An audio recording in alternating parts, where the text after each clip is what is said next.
ఒక పల్లెటూరులో రాజమణి శంకరయ్య అనే దంపతులకు ముగ్గురు కొడుకులు, ఇద్దరు కూతుళ్ళు పుట్టారు. వీళ్ళది జమీందారుల వంశం. పాడి పంట సాగు చేసుకునేవాళ్ళు. వీళ్ళ దగ్గర పనులు చేయడానికి పాలేరులు ఉండేవాళ్ళు. పొలంలో రోజు కూలీలు పనులు చేసేవాళ్ళు. శంకరయ్య చాలా మంచి మనిషి. సహాయం కోరి ఎవరైనా వస్తే ఇంట్లో పండించిన ధాన్యంతో పాటు కొంత డబ్బు ఇచ్చి అతని వంతు సహాయం చేసేవాడు వాళ్ళకి. అలాంటి మంచి మనిషికి భార్య రాజమని ఎప్పుడూ తోడుగా అండగా ఉండేది. ముగ్గురు కొడుకులు, ఇద్దరు కూతుళ్లతో ఇల్లు కలకలలాడుతూ ఉండేది. ఒకరోజు రాజమణి భర్త సడన్గా భోజనం చేస్తూనే మరణించాడు. ఆమె గుండెలు పగిలేలా ఏడ్చింది. కానీ గుండె ధైర్యాన్ని కోల్పోలేదు. 5 మంది పిల్లలని పెంచే బాధ్యత ఇప్పుడు ఆమె భుజాలపైన ఉంది. బంధువులు అనే బంధువులు వీళ్ళ ఆస్తిని కాజేయడానికి తెగ ప్రయత్నాలే చేశారు. కానీ రాజమణి అందరినీ ఎదిరించి తనదైన రీతిలో బ్రతకడం మొదలుపెట్టింది. పిల్లలకి చక్కగా చదువు చెప్పించింది. ఒక్కతే పాలేరులతో అన్ని పనులు చేయించేది. అటు పొలాన్ని ఇటు పాడిని ఆమె దగ్గర ఉండి చూసుకునేది. డబ్బులని వృధాగా ఖర్చు చేసేది కాదు. ఎంతవరకు అవసరం ఉండేదో అంతవరకు మాత్రమే ఖర్చు పెట్టేది. చాలా పొదుపు మనిషి. పిల్లలకి యుక్త వయసు రాగానే ముగ్గురు కొడుకులకు, ఇద్దరు కూతుళ్లకు పెళ్ళిళ్ళు జరిపించింది. ఆ ఊరిలో 500 ఎకరాల భూస్వామి ఎవరు అంటే రాజమణి ఒక్కరే అని చెప్పుకోవచ్చు. అందుకే ఆమె పైన అందరికీ కక్ష. ఒక ఒంటరి ఆడది కాస్తంత భూమి కూడా అమ్మకుండా 5గురు పిల్లల్ని పెంచి పెద్ద చేసి వాళ్లకు పెళ్ళిళ్ళు కూడా జరిపించింది అని ముగ్గురు కొడుకులకు సమానంగా 300 ఎకరాలని పంచి ఇచ్చేసింది. కూతుళ్లకు కూడా చెరో 50 ఎకరాలు రాసి ఇచ్చింది. మిగతా 100 ఆమె పేరు మీదనే పెట్టేసుకుంది. దాని మీద వచ్చే డబ్బుతోనే ఆమె గుళ్ళకు బాగు చేయడానికని, దాన ధర్మాలకని ఉపయోగించుకుంటూ వచ్చింది. ముగ్గురు కొడుకులు 3 రకాలుగా ఉంటారు. పెద్దవాడు మెద్దక్క మనిషి, చిన్నవాడు స్వార్థపరుడు, మధ్యలో ఉన్నవాడు మూర్ఖుడు. పెద్ద కొడుకునిసుకుని వదిలిపెట్టి మిగతా 2 చిన్న కొడుకుల విషయానికి వస్తే మాత్రం వాళ్ళు పక్క వాళ్ళ సొమ్మును తినడానికి ఎక్కువ ఆసక్తి చూపిస్తారు. ఇక కూతుర్ల విషయానికి వస్తే వాళ్ళు ఎప్పుడు ఎదుటి వాళ్ళపైనే ఏడిచి చేస్తారు. రాజమణి శంకరయ్య గుణాలు వీళ్ళకు ఎవ్వరికీ రాలేదు. రాజమణి బాధ కూడా అదే. కనీసం కొడుకులకు పుట్టబోయే పిల్లలకైనా మా గుణాలు వస్తాయో రావో అని వాళ్ళ వారసత్వం నా భర్త పేరుని నిలబెడితే బాగుండు అని ఆమె ఆశపడుతూ ఉంది. పెళ్ళైన రాజమణి కూతుళ్ళు అత్త మామ ఆడపడుచుల పోరు మీద బ్రతకలేము అని శాశ్వతంగా అత్తారింటితో తెగతెంపులు చేసుకొని వాళ్ళ భర్తలతో తిరిగి పుట్టింటికి వచ్చేశారు. అక్కడే కాపురం పెట్టారు. వాళ్ళ సొంత కూతుళ్ళు కాబట్టి రాజమణి వాళ్ళని ఏమీ అనకుండా వదిలేసి ఊరుకుంది. అలానే వీళ్ళు ఏమీ సోమరిపోతులు కాదు. ముగ్గురు కొడుకులు గవర్నమెంట్ జాబులు చేస్తారు. అల్లుళ్ళు కూడా జాబులే చేస్తారు. కానీ ఎవరి రూపాయి వాళ్ళ దగ్గరే ఉంటుంది. ఎదుటి వాళ్ళకు పెట్టే బుద్ధి మాత్రం వీళ్లకు లేదు. ఆ ఇంటికి పుట్టబోయే వారసుడి కోసం ఎదురు చూస్తున్న రాజమణికి ముందుగా 2 కోడళ్ళు శుభవార్త చెప్పారు. ఆ తర్వాత 2 కూతుళ్ళు కూడా నెల తప్పారు. కానీ పెద్ద కోడలు మాత్రం ఇంకా నెల తప్పలేదు. ఆమెకి కాస్త బాధగానే అనిపించింది. పెద్ద కొడుకుకి ముందు పిల్లలు పుడితే బాగుండు, వీడి పిల్లలు తమ్ముళ్ళ పిల్లల కంటే చిన్నవాడైపోతారేమో అని ఆమె మనసులోనే బాధపడుతూ ఉంది.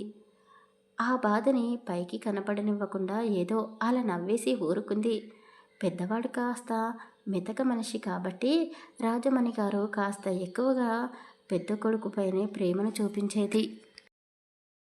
2 చిన్న కోడళ్ళకి ముందు కొడుకులు పుట్టారు. ఆ తర్వాత కూతుర్లకి 2 కొడుకులే పుట్టారు. వాళ్ళకి 1 సంవత్సరం నిండేసరికి వాళ్ళు నలుగురు మళ్ళీ ప్రెగ్నెంట్ అయ్యారు. ఈసారి రాజమణి గారికి దిగులు పుట్టేసుకుంది. నా పెద్ద కొడుకుకి పిల్లలు పుట్టరా అని భయపడింది. దేవుళ్ళకి ముడుపులు మొక్కులు మొక్కుకుంది. ముందు పుట్టిన మగపిల్లలకు ఇప్పుడు 5 సంవత్సరాలు, వెనకాల పుట్టిన ఆడపిల్లలకు 4 సంవత్సరాలు. వీళ్ళు పెరుగుతూ ఉన్నారు అని అక్క చెల్లెళ్ళు అన్నా తమ్ముళ్ళు ఒకరికి ఒకరు మాట ఇచ్చి పుచ్చుకున్నారు. పెద్దయ్యాక నా కూతుళ్ళని నీ కొడుకులకి, నీ కొడుకులకి నా కూతుళ్ళని ఇచ్చి పెళ్లి చేసుకుంటాము. కుండ మార్పిడి పెళ్ళిళ్ళు జరిపించుకుందాము. మన రక్తం మనలోనే కలిసిపోతుంది. మన ఆస్తి కూడా మన పిల్లలే అనుభవిస్తారు అని ఒకరికి ఒకరు మాట ఇచ్చి పుచ్చుకున్నారు. అసలు ఆ ఇంటికి పెద్ద కొడుకుకి పిల్లలు పుట్టలేదు. కనీసం ఒకరైనా వాళ్ళకి వారసుడిగా ఇస్తే వాళ్ళు పెంచుకుంటారేమో అని వీళ్ళలో ఒక్కరు కూడా అనుకోలేదు. వీళ్ళు ఎవరినీ పట్టించుకోరు. సంతోషంగా సరదాగా ఉండే చాలు వాళ్ళు మాత్రమే అని అనేసుకునే మనుషులు వీళ్ళు. వీళ్ళు ఇలా ఉండగా ఒకరోజు రాజమణి పెద్ద కోడలు కళ్ళు తిరిగి కింద పడిపోయింది. హాస్పిటల్కి తీసుకుని వెళితే ఆమె కడుపుతో ఉంది అని డాక్టర్ గారు చెక్ చేసి చెప్పారు. ఇక రాజమణి గారు ఎంతో సంతోషపడ్డారు. పెద్ద కొడుకు మొత్తానికి తండ్రి కాబోతున్నాడు అని. ఆమె సంతోషంతో ఊరందరికీ స్వీట్లు పంచిపెట్టింది. ఆమె అలా చేయడం వాళ్ళ కూతుళ్ళకి కోడళ్ళకి నచ్చలేదు. చూసావా వదినా, మీ అమ్మ ఎంత సంతోషంగా ఉందో. ఎంతైనా ఆవిడకి పెద్ద కొడుకు అంటేనే ప్రేమ ఎక్కువ. మీరు ఆమె కన్న కూతుళ్ళే కదా, కనీసం మీరు కడుపుతో ఉన్నప్పుడైనా ఇంత సంతోషంగా ఉందా? కనీసం మాకు అత్తగారిలా ఒక పండు కూడా కొని ఇవ్వలేదు. ఇప్పుడు పెద్ద కోడలు కడుపుతో ఉంది అనగానే కాలు కింద పెట్టనివ్వకుండా చూసుకుంటుంది చూడు అని వీళ్ళు ఆమె కోపాన్ని పెంచుకున్నారు. పెద్ద కొడలు కడుపుతూ పెరుగుతూ ఉన్న కొద్దీ వీళ్ళలో ఈర్ష్య, కోపం కూడా పెరుగుతూనే వచ్చాయి. అసలు వీళ్ళకు పిల్లలు పుట్టకుండా ఉంటే వాళ్ళ ఆస్తితో పాటు ఆ ముసలావిడ ఆస్తి కూడా మనకి, మన పిల్లలకే దక్కుతుంది కదా.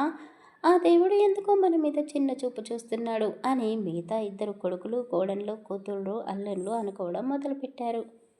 వీళ్ళు ఎంతలా మారిపోయారో రాజమణి కనిపెట్టేసింది. వాళ్ళ గురించి అసలు పట్టించుకోవడం లేదు. పెద్ద కోడలికి ఘనంగా శ్రీమంతం జరిపించింది. అందరి దీవెనలు తీసుకున్న తర్వాత ఆమె నెలల నుండి హాస్పిటల్కి వెళ్ళింది. పండంటి మగబిడ్డకు జన్మనిచ్చింది. ఆ పిల్లవాడు పుట్టగానే ఏడవలేదు. ఉలుకు పలుకు లేకుండా ఉన్న ఆ బాబుని చూసి అందరూ ఆశ్చర్యపోయారు. రాజమణి ఇంట్లో వాళ్ళైతే అసలు వాడు చనిపోయి పుట్టాడేమో, ఇక మనకు తిరిగే ఉండదు అని లోపల సంతోషపడుతున్నారు. ఎన్నో సంవత్సరాల తర్వాత వాళ్ళ కడుపు పండింది అని ఆ భార్యాభర్తలు ఇద్దరు సంతోషంగా ఉన్న సమయంలో ఆ బాబు అలా ఉలుకు పలుకు లేకుండా ఉండడం చూసి ఆ తల్లిదండ్రులు ఎంతగానో తల్లాడిపోయారు. అదే సమయంలో రాజమణి గుడికి వెళ్ళి వచ్చింది.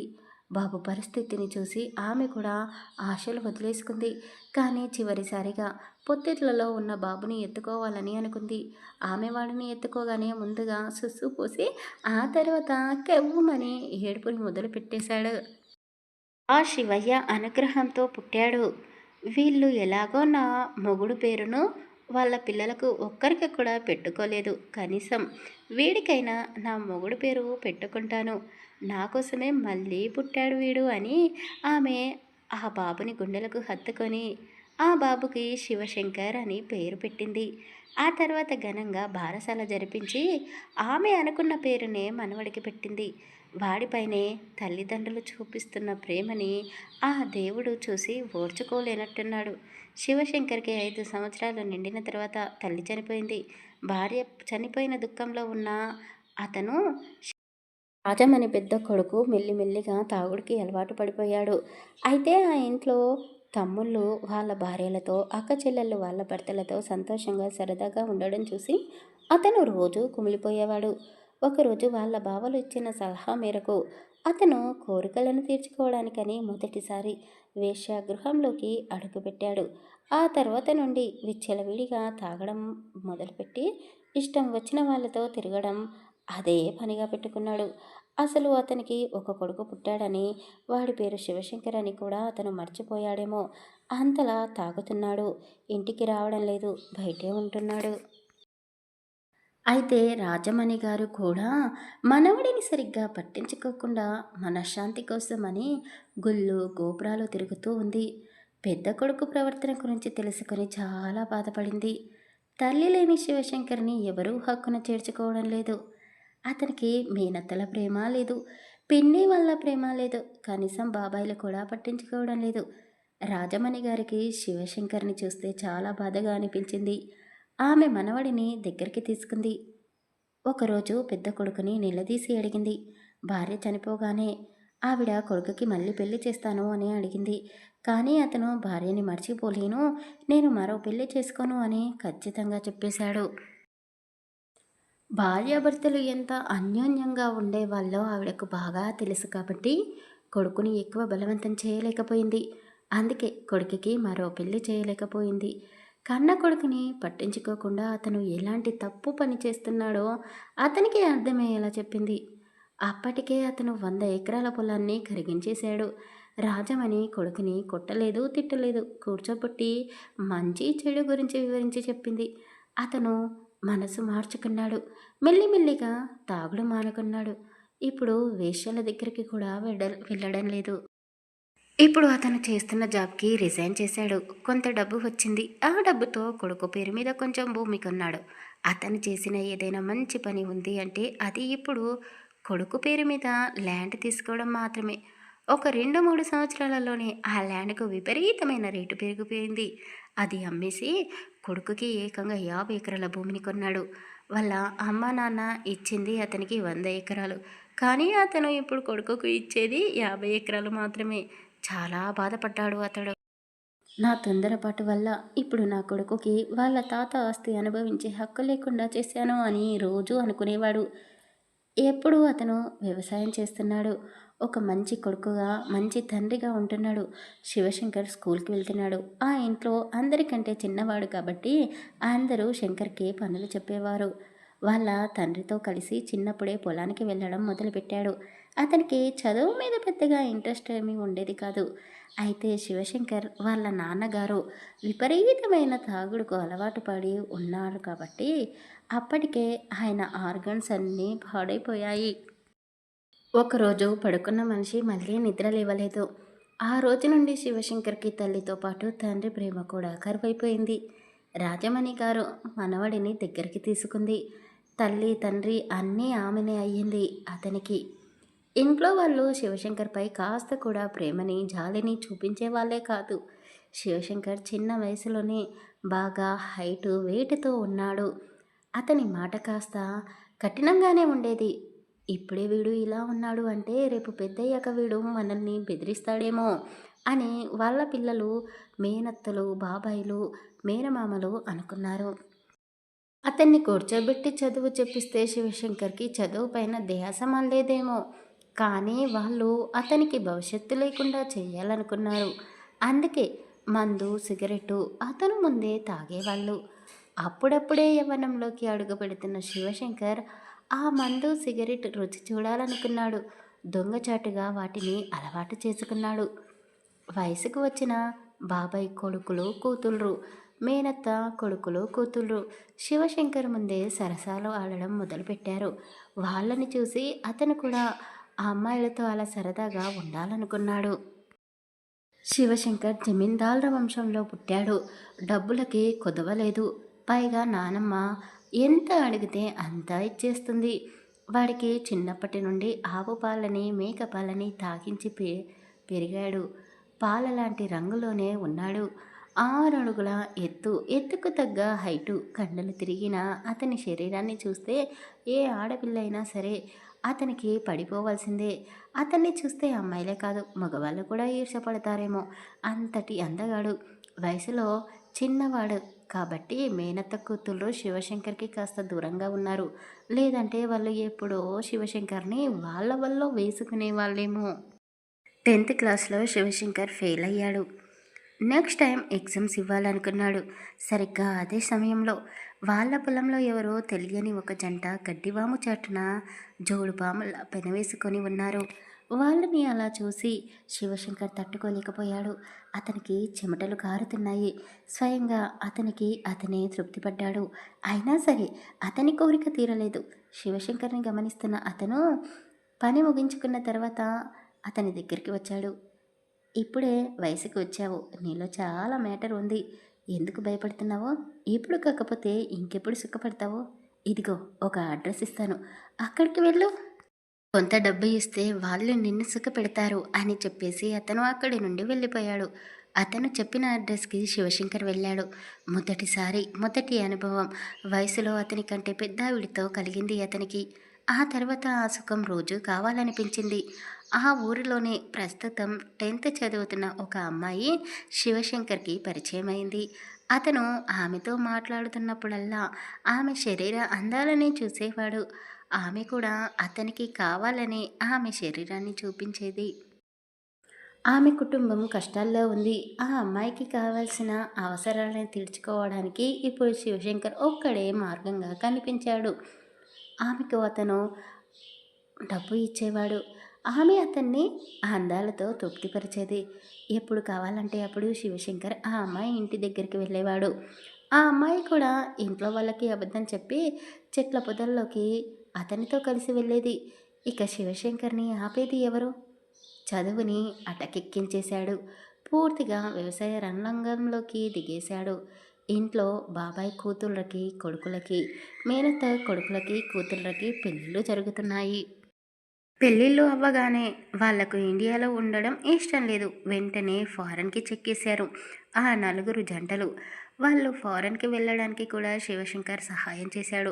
ప్రస్తుతం ఇప్పుడు వాళ్ళు అక్కడ సొంతంగా ఇల్లు కొనడానికి, సూపర్ మార్కెట్లు పెట్టుకోవడానికి కూడా శివశంకర్ కొంత డబ్బు సహాయం చేశాడు. అతనితో పాటు వాళ్ళ పిల్లలు పూర్తిగా అక్కడే సెటిల్ అవ్వాలి అని వీళ్ళ బాబాయిలు, పిన్నులు, మేనత్తలు కూడా ఇక్కడ ఉన్న ఆస్తిని మొత్తం అమ్మేసి వాళ్ళ పిల్లలకు ఖర్చు పెట్టేశారు. శివశంకర్ ప్రతి నెల అతను పండించిన ధాన్యాన్ని వాళ్లకు కావలసిన సామాన్లని ఇతనే కొరియర్ చేస్తాడు.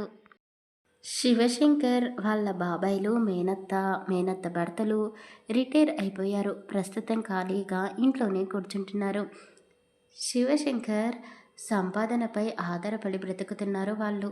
ఆ ఇల్లు తాత ముత్తాతల నుండి వస్తుంది. అది కూడా ఎవరికి వాళ్ళు పనిచేసుకొని అమ్మేసుకొని శాశ్వతంగా సిటీకి వెళ్ళిపోవాలి అనుకున్నారు. కానీ శివశంకర్ వాళ్ళ బాబాయిల భాగాన్ని కూడా కొనేశాడు. ఇప్పుడు వాళ్ళు ఉంటున్న ఇల్లు కూడా శివశంకర్ పేరు మీదనే ఉంది. వాళ్ళ అమ్మ పేరు మీద ఉన్న 100 ఎకరాల భూమిని కూడా కూతుళ్ళు కొడుకులు సమానంగా పనిచేసుకున్నారు. ఇప్పుడు ఆవిడ దగ్గర కొంత బ్యాంకులో డబ్బు మాత్రమే ఉంది. ఆమె పేరు మీద ఎక్కడ గరిటెడు భూమి కూడా లేదు.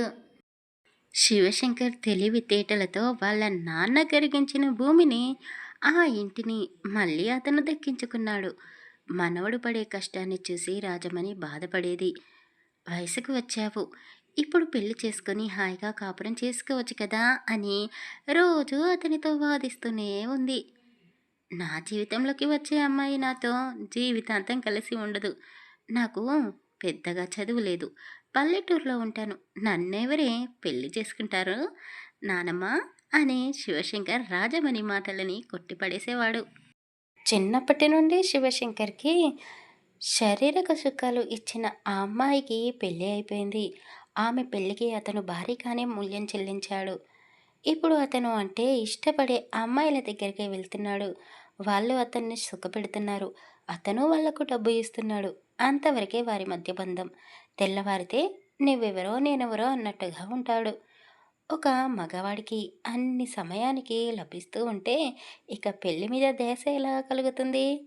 అయితే శివశంకర్కి ఆ ఊరిలో బాగా పేరు ఉంది. అతని మాటకి అందరూ హడలిపోతారు. పని పాట లేని కొంతమంది అతని చుట్టూ చేరి అతని భజన చేస్తారు. వాళ్ళకి తినిపిస్తాడు, తాపిస్తాడు. ఏదైనా సహాయం కావాలి అంటే వెనుక ముందు ఆలోచించకుండా డబ్బులు ఇస్తాడు.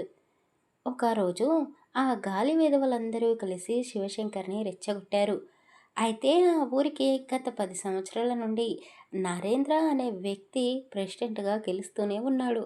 ఇప్పుడు ఎలక్షన్లో నరేంద్ర వాళ్ళ కొడుకు సూరజ్ని ప్రెసిడెంట్గా పోటీ చేయడానికని నిలబడిపోతున్నాడు. ఎప్పుడూ వాళ్ళ కుటుంబంలోని వాళ్ళే ప్రెసిడెంట్గా ఈ ఊరిని పరిపాలిస్తారా? ఈసారి నువ్వు ప్రెసిడెంట్ పదవికి పోటీ పడాలి.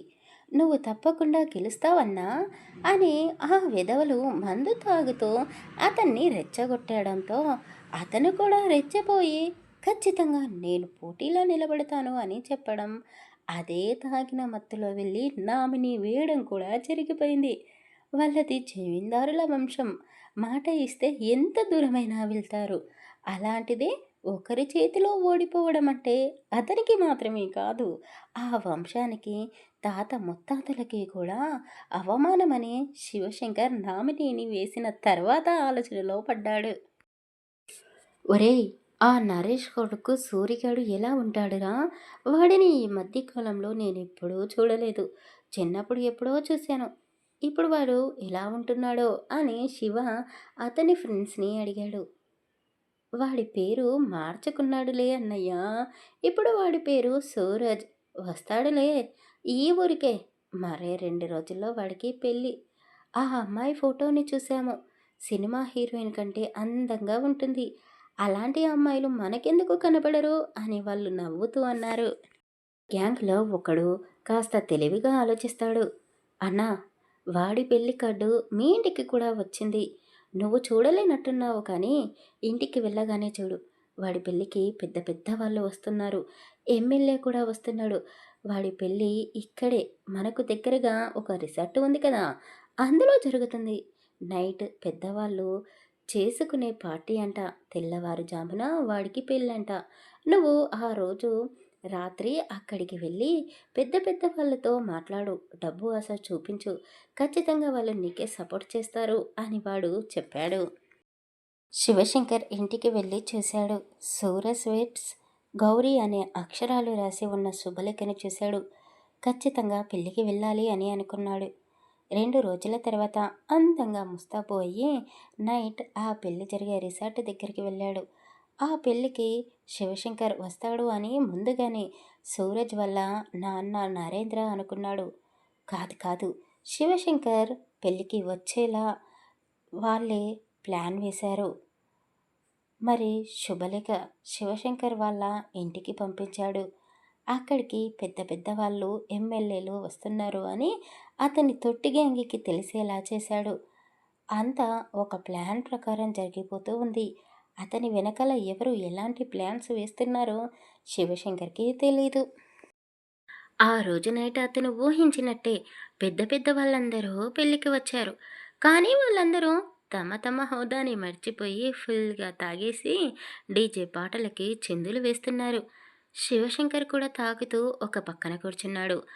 అతను తాగుతున్న బాటిల్‌లో ఏవో టాబ్లెట్స్ వేశారు. అది తాగిన తర్వాత అతనికి మత్తు రావడం మొదలైంది. తూలుతున్నాడు. అసలు ఈ లోకంలోనే లేడు. నరేంద్ర ఒక వెయిటర్‌ని పిలిచి, "పలానా రూమ్‌కి ఇతన్ని తీసుకొని వెళ్ళు. అలాగే బయటి నుండి ఆ రూమ్‌కి తాళం వేసేయి" అని కూడా చెప్పాడు. అయితే శివశంకర్ ఫుల్‌గా మత్తులో ఉన్నాడు కాబట్టి, అతని పక్కన ఎవరు ఉన్నారో కూడా అతను తెలుసుకోలేకపోతున్నాడు. ఆ వెయిటర్ నడుముని నలిపిస్తున్నాడు. బుగ్గలపై ముద్దు పెట్టుకున్నాడు. మూతి ముద్దు పెట్టబోతూ ఉంటే, ఆ వెయిటర్ శివశంకర్‌ని వదిలేసి కాస్త గుండె ధైర్యం తెచ్చుకోవడానికని మంచినీళ్ళు తాగడానికని వెళ్ళాడు. అంతే. అతను తిరిగి వచ్చేసరికి శివశంకర్ కనిపించలేదు. నరేంద్ర చెప్పిన రూమ్ పక్కనే ఉంది కాబట్టి ఆ రూమ్‌లోకి వెళ్ళాడేమో అని అనుకున్నాడు. నరేంద్ర చెప్పినట్టుగానే ఆ రూమ్‌కి బయట నుండి తాళం వేశాడు. శివశంకర్ రూమ్‌లోకి వెళ్ళి అతను కూడా ఆ డోర్‌కి లాక్ వేసి కీస్‌ని ఎటో పాడేశాడు. మంచంపై మత్తుగా పడుకొని ఉన్న ఆ అమ్మాయిని చూసి అతను ఆగలేకపోయాడు. అప్పటికే కోరికలతో అతని బాడీ మొత్తం వేడెక్కిపోయింది. ఒక్క నిమిషం కూడా వేస్ట్ చేయకుండా ఆమె పైకి అతను చేరిపోయాడు. ఆ అమ్మాయి ఎంతగానో గింజుకుంటున్నా అతను వినలేదు. అతనికి అలిమి అవ్వడం లేదు అని 2 దెబ్బలు కూడా వేశాడు ఆ అమ్మాయిని. అయినా సరే ఆమె కాళ్ళతో తంతుంది అతన్ని. ఆమె అలా చేయడంతో అతనికి కోపం వచ్చింది. బెడ్‌షీట్‌ని తీసి కాళ్ళు చేతులు కట్టేసి ఆమెతో క్లోజ్ అయ్యాడు. ఆ అమ్మాయి బలం అతని బలం ముందు ఏమాత్రం సరిపోలేదు. బలవంతంగా అతను ఆమెతో 2 సార్లు క్లోజ్ అయ్యాడు. అయినా సరే అతనికి కోరిక తీరడం లేదు. పిచ్చి పట్టిన వాడిలా అరుస్తూ ఒక మృగంలా ఆ అమ్మాయిపై దాడి చేశాడు. ఆమె ఒంటిపైన ఉన్న బట్టలను చించేశాడు. నగ్నంగా ఉన్న ఆమెను చూసి అతను మైమర్చిపోయాడు. ఇంత అందంగా ఉన్నావేంటి నువ్వు? నాకు నువ్వు ఇచ్చే సుఖం ఎలా ఉందో మాటల్లో చెప్పలేను. నేను నీకు నచ్చలేదా? నా మగతనం చూడు అంటూ నా మగతనం చూడు ఎంత ఉందో! ఒక్కసారి నువ్వు కూడా నన్ను దగ్గరికి తీసుకువచ్చు కదా! అని డర్టీ మాటలు మాట్లాడుతూ ఆమెతో క్లోజ్ అవుతూనే ఉన్నాడు. బ్రహ్మ ముహూర్తంలో సూరజ్‌కి, గౌరికి పెళ్లి. అయితే రాత్రి అందరూ తాగి ఉన్న మత్తులో ఉన్నారు కాబట్టి ముహూర్త సమయం దాటిపోయింది. పంతులు గారు మండపంలో కూర్చొని తీట్లతో పాటు మంత్రాలను కూడా చదువుతూ ఏంటో పెద్దవాళ్ళ ఇళ్ళల్లో పెళ్ళిళ్ళు విచిత్రంగా జరుగుతాయి అని అనుకున్నాడు. పెళ్లి కూతురు తల్లి సులోచన గారు పంతులు గారి దగ్గరికి వచ్చి అన్నీ కరెక్ట్‌గానే ఉన్నాయా అండి అని అడిగింది. ఏంటమ్మా కరెక్ట్‌గా ఉండేది? అసలు మీరు కరెక్ట్‌గా ఉన్నారా? ముహూర్త సమయం దాటిపోయింది. పెళ్ళికి వచ్చిన వాళ్ళందరూ ఇంకా ఇక్కడి వాళ్ళక్కడే తాగి పడిపోయి ఉన్నారు. ఇక నేను పెళ్ళి ఎప్పుడు జరిపించాలి? ఈ సమయానికి జరిపించాలి. మీరే కాస్త చెప్పండి. మేము చెప్పిన సమయం దాటిపోయింది. ఇప్పుడు నన్ను ఏం చేయమంటారు? అని అతను ప్రశ్నించాడు. అయ్యయ్యో! కోపడకండి. ఏదో ఒక శాంతి పూజ జరిపించి నా కూతురికి పెళ్లి జరిపించండి అని ఆవిడ చెప్పింది. ఇలాంటి మాటలు బాగా నడిచారు. చేసే తప్పులన్నీ మీరు చేస్తారు. ఏదో ఒక శాంతి పూజ మమ్మల్ని చేయమంటారు. దేనికి శాంతి చేయాలి? అయినా మీరు ఉండేది సిటీలో. ఈ పల్లెటూరికి మీ అమ్మాయిని బాగానే ఇస్తున్నారు. మీకు ముందుగానే చుట్టరికి ఉందా? అని అతను కాస్త కోపంగానే మంత్రాలు చదువుతూనే అడిగాడు. అయ్యయ్యో! చుట్టరికం లాంటిది ఏమీ లేదయ్యా పంతులు గారు. ఈ అబ్బాయి ఇష్టపడ్డాడు మా అమ్మాయిని. మేము మా అమ్మాయిని ఒప్పించాము అని ఆవిడ చెప్పనట్టుగా చెప్పింది. ఇంకేముంది? పంతులు గారికి ఆత్రం మొదలైంది. అసలు ఏం జరిగింది? ఎందుకు జరిగింది? ఎలా జరిగింది? అని తెలుసుకోవాలని అనుకున్నాడు. కొద్దిసేపు మంత్రాలని, పెళ్ళిని, ఆ ముహూర్తాన్ని పక్కన పెట్టేసి, ఏంటమ్మా సగం సగం చెప్తున్నావు? మా ఊరికి నీ కూతురుని ఇస్తున్నావు. మీ ఆ అమ్మాయి గురించి, మీ గురించి వివరంగా చెప్పు అని అడిగాడు. ఆమె అతని పక్కన కూర్చొని, అయ్యో పంతులు, మీ దగ్గర దాచిపెట్టడానికి ఏముంది? మాకు ఒక్కతే కూతురు. పేరు గౌరి అని చెప్పింది. మా ఆయన ఒక కాలేజీలో లెక్చరర్. కూతురు అంటే పంచ ప్రాణాలు. తల్లిగా నేను పైకి కాస్త కఠినంగానే ఉంటాను కానీ నా కూతురు అంటే నాకు కూడా ప్రాణమే. హాస్పిటల్స్ చుట్టూ తిరిగాము. ఎన్నో పూజలు, నోములు, వ్రతాలు చేసిన తర్వాత గౌరీ పుట్టింది. తన ఆలన పాలన చూస్తూ మంచి బుద్ధులను నేర్పిస్తూ చక్కగా పెంచాము. స్కూల్ లైఫ్ పూర్తయిన తర్వాత తనకి ఇష్టమైన కాలేజీలో సీటు సంపాదించుకొని మరీ జాయిన్ అయ్యింది. నా భర్త నాలిక పైన సరస్వతీదేవి కటాక్షం ఉంది. కానీ నా కడుపులో సరస్వతీదేవే పుట్టుకొచ్చింది. నా కూతురు చదువుల రాణి. అన్నిట్లోనూ ఫస్ట్. కాలేజీలో చేరిన మొదటి రోజు నుండే ఈ సూరజ్ మా అమ్మాయి చుట్టూ తిరిగాడు. ప్రేమిస్తున్నాను అని విసిగించాడు. మా ఆయన వెళ్ళి కాస్త బుద్ధి చెప్పి వచ్చాడు. కానీ కుర్రతనం కదా, ఇలాగే ఉంటుంది అని వదిలేశాడు. నా కూతురి మా మాటకి గౌరవం ఇస్తుంది. ఆమె మనసులో ఎవరూ లేరు. సూరజ్ని ఎప్పుడూ ఒక ఫ్రెండ్ అలాగే చూసేది. అతనితో అసలు మాట్లాడదే కాదు. కానీ అతను నీడలా మా అమ్మాయి చుట్టే తిరిగేవాడు. 4 సంవత్సరాలు వన్ సైడ్ లవర్గా అతను నా కూతురిని ప్రేమించాడు. ఎంత ప్రయత్నం చేసినా గౌరీ మనసు కరగలేదు.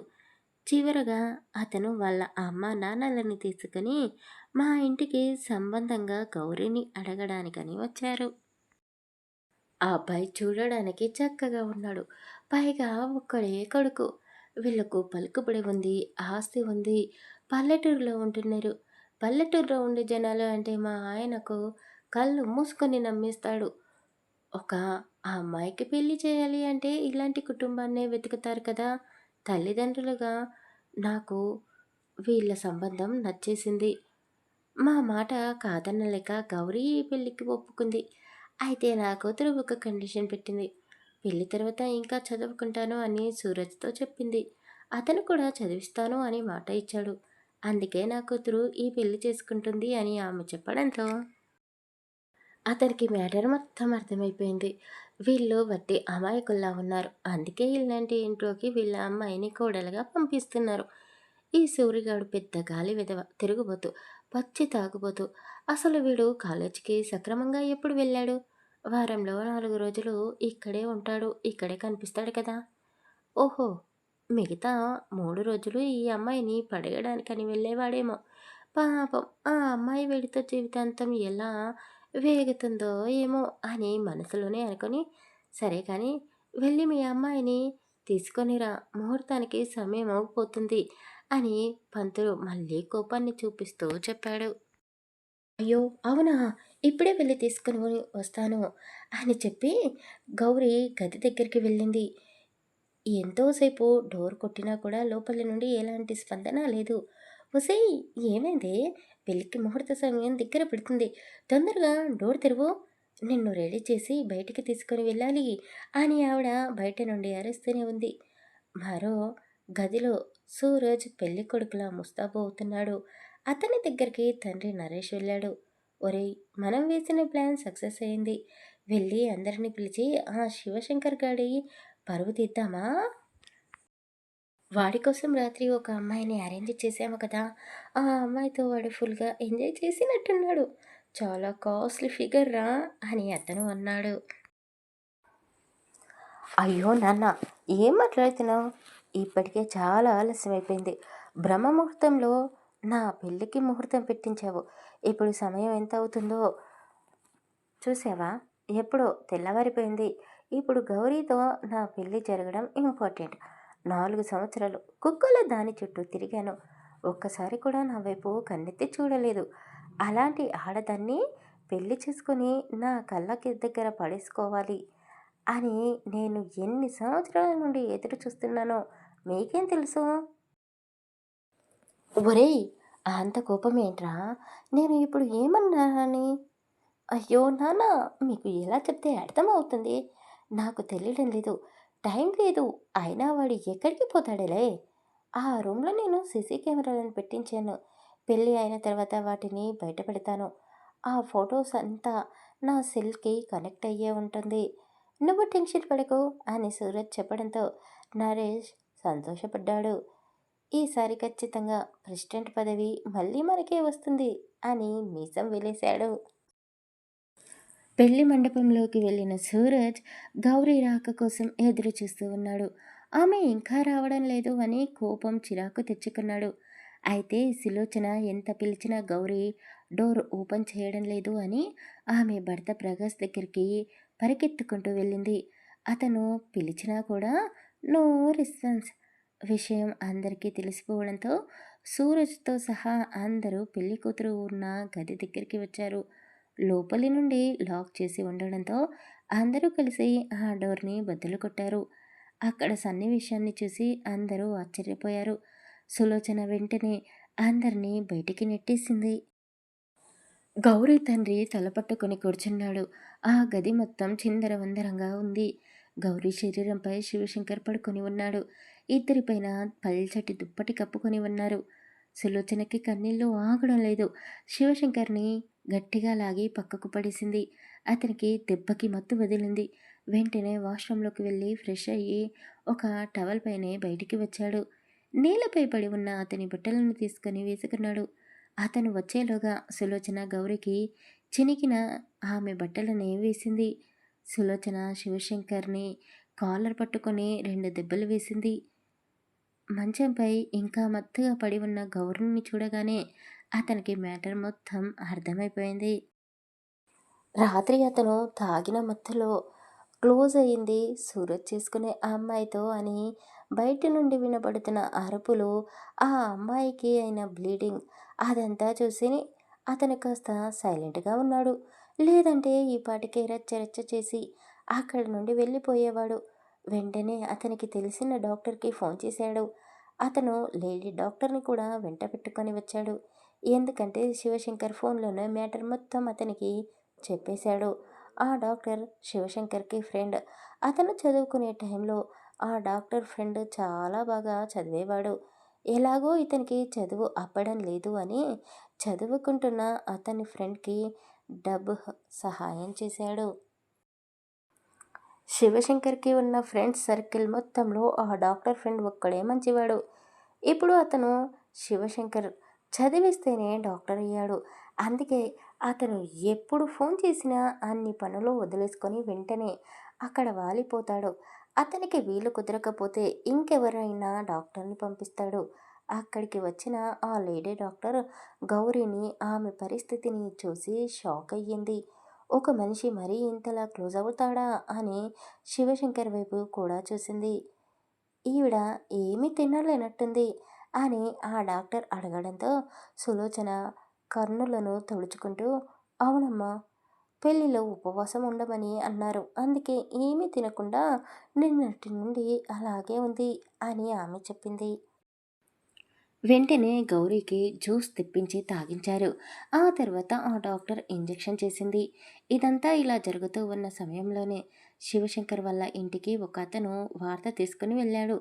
పెళ్లి జరిగే రిసార్ట్లో ఏం జరిగిందో పూసగుచ్చినట్టు ఇంట్లో వాళ్ళకి చెప్పడంతో వాళ్ళందరూ కట్టకట్టుకొని అక్కడికి వచ్చారు.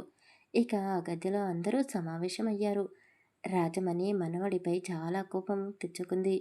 మొదటిసారి నా పెంపకం మీద నాకే అసహ్యం కలుగుతుంది అని అన్నది.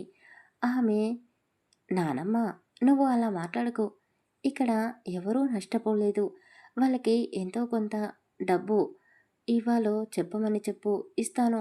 పోనీ నా సగం ఆస్తి రాసి ఇవ్వమన్నా రాసి ఇస్తాను అని అతను చెప్పాడు. ఒరేయ్ గాలి విధవ, ఏం మాట్లాడుతున్నావు?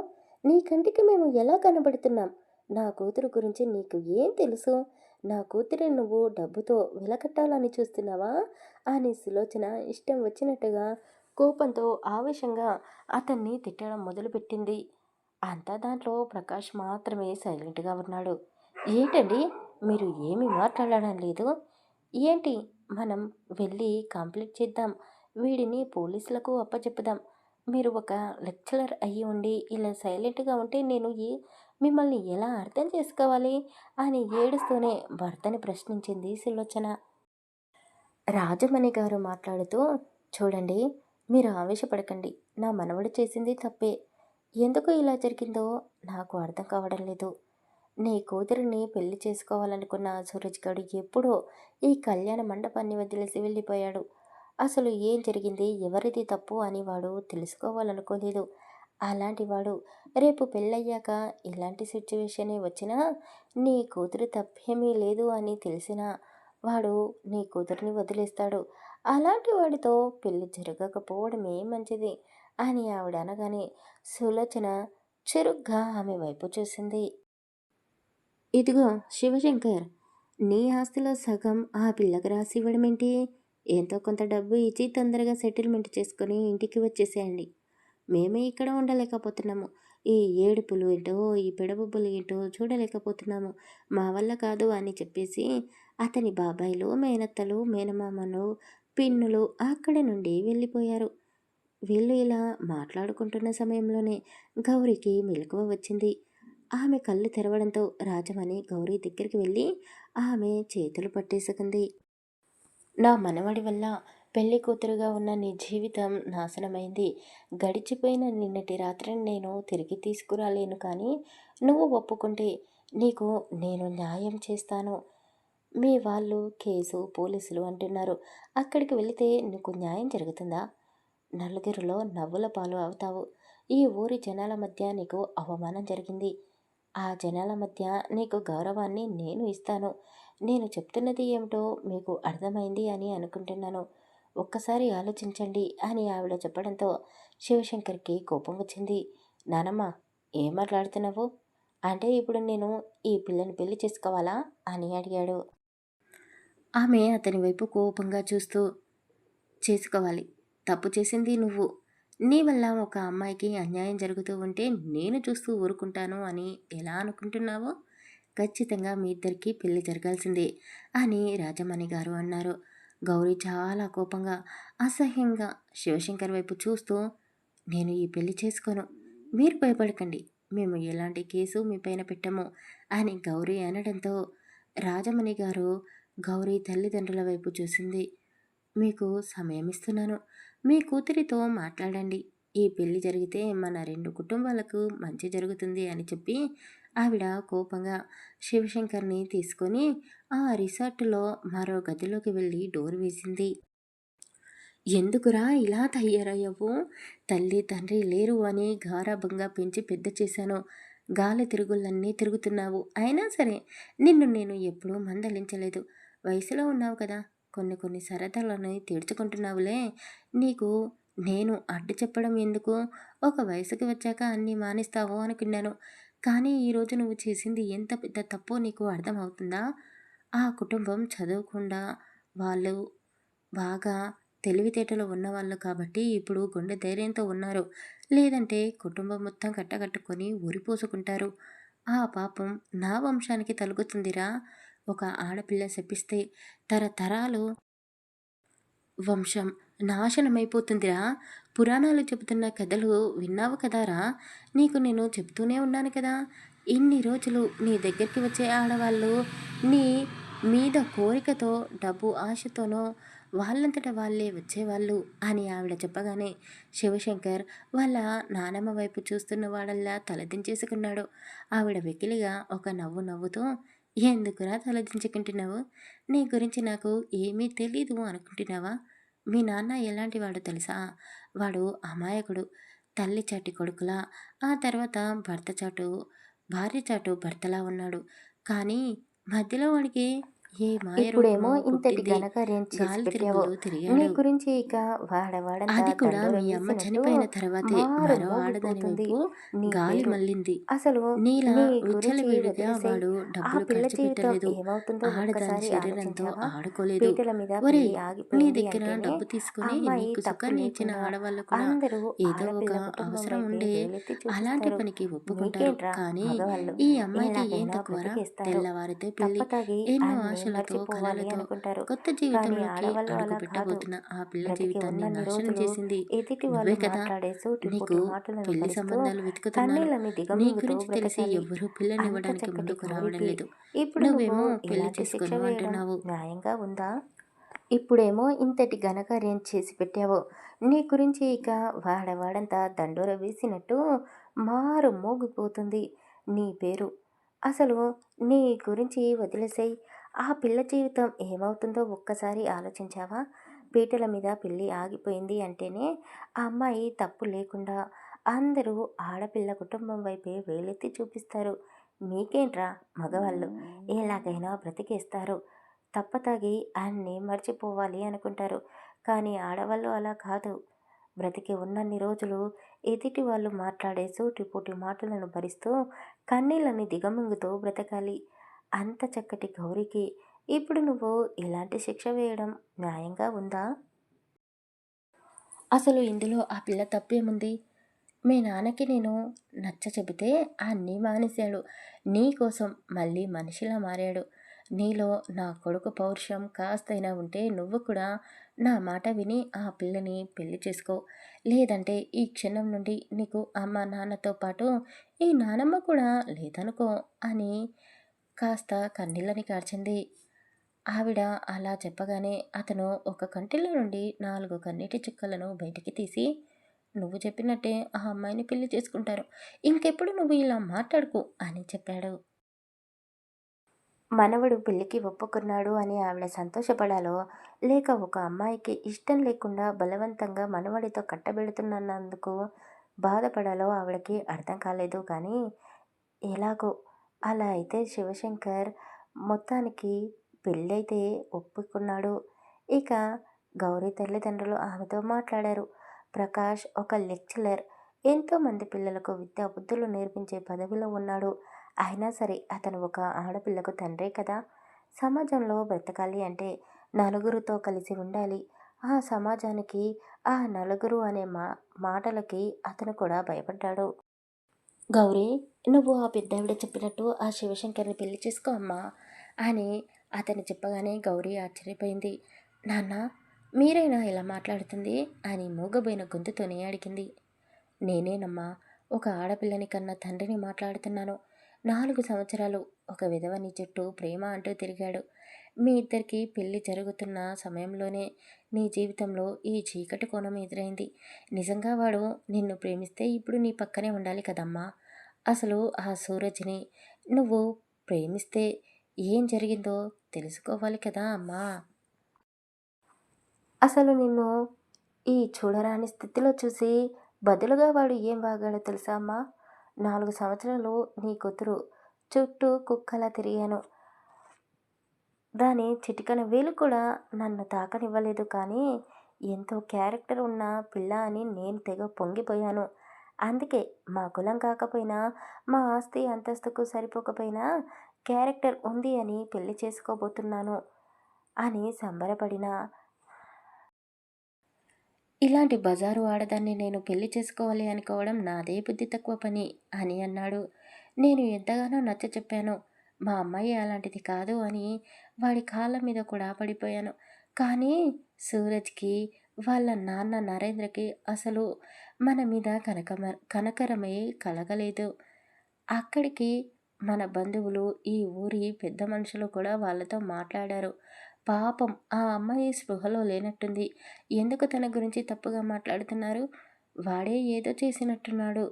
ఏ మత్తుమందో పెట్టినట్టున్నాడు అని వాళ్ళు మన సైడే తీసుకొని మాట్లాడారు. వాళ్ళందరూ మన సైడ్ అలా స్టాండ్ తీసుకొని మాట్లాడడంతో వాళ్ళ అమ్మ ఏమన్నదో తెలుసా అమ్మా? ఇష్టం లేకుండానే ఒక మగవాడితో రాత్రంతా ఆడది పక్కలో ఎలా పడుకుంటుంది? అరిచి గోల చేయాల్సింది. లోపల నుండి లాక్ చేసి ఉంది కదా! ఆ లాక్ తీసుకొని బయటికి రావచ్చు కదా! వచ్చి మాతో గదిలో ఏం జరుగుతుందో చెప్పాలి కదా! అప్పుడే వాడిని మేము చంపేసేవాళ్ళం లేదా పోలీసులకు చెప్పేవాళ్ళం అని అన్నది. వాళ్ళని ఎంతగానో నమ్మాను కదమ్మా! చాలా మంచివాళ్ళు అనుకున్నాను. కానీ వాళ్ళ నిజ స్వరూపం ఏమిటో తెలుసుకున్నాను. సాటి ఆడదానిగా సూరజ్ వాళ్ళ అమ్మ నీకు జరిగిన అన్యాయం గురించి బాధపడడం లేదు. అలాంటి వాళ్ళతో మనకు ఎలాంటి చుట్టరికమూ వద్దమ్మా. వాడి గురించి మర్చిపో. నువ్వైతే వాడిని ప్రేమించలేదు కదా అమ్మా! ఇప్పుడు మనం ఇక్కడి నుండి వెళ్ళిపోతాము. మన బంధువులందరికీ ఇక్కడ ఏం జరిగిందో తెలుసు. వాళ్ళ నోరేమి ఒకరి దగ్గరే ఆగిపోదు. అందరికీ ఈ వార్త తెలిసేలా చేస్తారు. ఆ అబ్బాయిని మనం ఎలాగో పోలీసులకు అప్పజెప్పలేము. అతను రిలాక్స్‌గానే ఉంటాడు. కానీ వచ్చిన నష్టం నీకేనమ్మా. 1 సంవత్సరం, 2 సంవత్సరం, పోనీ 4 సంవత్సరాలు ఏదో ఒక ఉద్యోగం చేసుకుంటూ ఈ చేదు జ్ఞాపకాలని మర్చిపోవడానికి ప్రయత్నం చేస్తావు. కానీ ఆ తర్వాత కూడా ఎవరినో ఒకరిని పెళ్లి చేసుకోవాలి కదా అమ్మా! అప్పుడు నీకు వచ్చే సంబంధాలు నీ గురించి ఎలా మాట్లాడతారో ఇక నేను మాటల్లో వర్ణించలేను. నాకు ఇంకా శరీరంలో ఓపిక ఉంది. ఉన్నన్ని రోజులు నిన్ను, మీ అమ్మను బ్రతికించగలను. కానీ ఈ జనాలు అనే మాటలు తీసుకోలేను. నాకు చదువంటే ఎంత ప్రాణమో నీకు తెలుసు కదమ్మా! అలాంటి నేను ఈ సూటిపోటి మాటలను భరించలేక జాబ్ మానుకొని ఇంట్లో అయితే ఉండలేను. జాబ్ మానేస్తే ఖచ్చితంగా నా ప్రాణం పోతుంది. నేను నలుగురికి ఆదర్శంగా ఉండాలనుకుంటున్నాను. ఇప్పుడు నా పరువు నీ చేతుల్లోనే ఉందమ్మా! నీ కాళ్ళు పట్టుకుంటాను. ఆ పెద్దావిడ చెప్పినట్టు ఆ అబ్బాయిని పెళ్లి చేసుకో. వాళ్ళ కుటుంబం గురించి నేను అన్నీ తెలుసుకున్నాను. చెప్పేవాళ్ళు లేక ఆ అబ్బాయి కాస్త మొరటుగా రౌడీలా తయారయ్యాడు. నాకు నమ్మకముంది. నువ్వు అతన్ని మారుస్తావు. నీకు నచ్చినట్టు మార్చుకో అంటూ ప్రకాష్ గౌరి కాళ్ళు పట్టుకోబోయాడు. నాన్న అంటూ ఆమె ఒక అడుగు వెనక్కి వేసింది. సులోచన కూడా అప్పటి వరకు శివశంకర్పై కోపంగా ఉన్నా భర్త చెప్పిన మాటలు విని ఆమె కూడా కన్విన్స్ అయిపోయింది. భార్యాభర్తలు ఇద్దరూ కలిసి మొత్తానికి గౌరిని పెళ్లికి ఒప్పించారు. తాగిన మత్తులో అతను చేసిన తప్పు వల్ల ఇష్టం లేని బంధంలో ఇద్దరూ ముడిపడిపోయారు. సులోచన, ప్రకాష్ ఇద్దరు గౌరిని శివశంకర్‌కి, రాజమణి గారికి అప్పజెప్పేసి వాళ్ళు ఆ కళ్యాణ మండపం నుండే తిరిగి సిటీకి బయలుదేరిపోయారు. ఇక గౌరిని తీసుకొని వాళ్ళు వాళ్ళ ఇంటికి వెళ్ళిపోయారు. రాజమణి గుమ్మంలోనే ఆ కొత్త జంటని ఆపేసింది. ఆ ఇంట్లో ఎప్పటి నుండో పనిచేస్తున్న శోభని పిలిచింది. ఆమె పిలుపుకి ఇంట్లో ఉన్న కూతుళ్ళు, అల్లుళ్ళు, కొడుకులు, కోడళ్ళు కూడా బయటికి వచ్చారు. ఏంటి ఈ దరిద్రం ఏకంగా ఇంటికి వచ్చింది? మెడలో ఆ దండలేంటి? అంటే వీళ్ళిద్దరికీ నువ్వు అనుకున్నట్టే పెళ్లి జరిపించావా? అయినా నువ్వేంటిరా ఆ పిల్లకి ఆస్తిలో సగభాగం కూడా ఇస్తానన్నావు. అయినా వదలలేదా? పూర్తి ఆస్తి కావాలి అని ఆ సురోజుగాడిని వదిలేసి నీ వెంట వచ్చిందా అని వెకిలిగా వాళ్ళు నవ్వారు. శోభ కొత్త జంటకి దిష్టి తీసి హారతి ఇచ్చింది. లోపలికి ఆహ్వానించింది. రాజమణి గౌరీని దేవుడి గదిలోకి వెళ్ళి దీపం వెలిగించమంది. కానీ గౌరికి ఇప్పుడు మనసులో మనసు లేదు. ఆమె చెప్పిన మాటకి తలాడించలేదు. సారీ అండి, ఇప్పుడు నేను ఆ దేవుడి గదిలోకి వెళ్ళలేను. నేను బాగా అలసిపోయాను. నాకు రెస్ట్ కావాలి అని చెప్పగానే రాజమ్మనికి అప్పుడు విషయం అర్థమైపోయింది. రాత్రంతా మనవడి చేతిలో నలిగిపోయిన ఆ అమ్మాయి శరీరం నిలవడానికి కూడా సహకరించడం లేదు అని వెంటనే ఆమె శోభ వైపు చూసింది. వెళ్ళి గది ఏర్పాటు చేయి అని చెప్పగానే ఆమె సరే అని తలాడించింది. శివశంకర్ వాళ్ళ ఇల్లు చాలా పెద్దది. 3 అంతస్తుల భవంతి. పై అంతస్తులో శివశంకర్ ఒక్కడే ఉంటాడు. అటువైపు ఎవ్వరూ వెళ్ళరు. ఒకవేళ వెళ్ళినా అతని పర్మిషన్ లేకుండా ఎవరైనా వస్తే అతను ఊరుకోడు. అలాంటి తన సామ్రాజ్యంలోకి మొదటిసారి అతనికి నచ్చని భార్య అడుగుపెట్టబోతుంది. ఆ విషయం అతను జీర్ణించలేకపోతున్నాడు. శోభ గౌరీని పైకి తీసుకుని వెళ్ళబోతూ ఉంటే రాజమణి గారు ఒక్క నిమిషం అని వాళ్ళిద్దరినీ ఆపేసింది.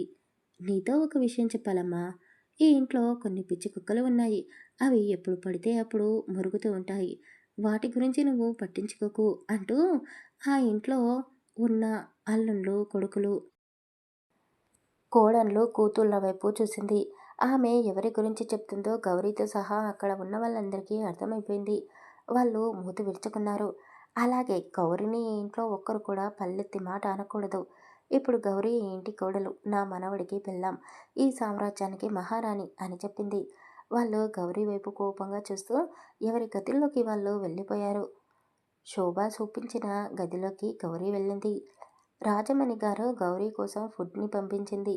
కానీ గౌరీకి ఏమీ తినాలనిపించలేదు.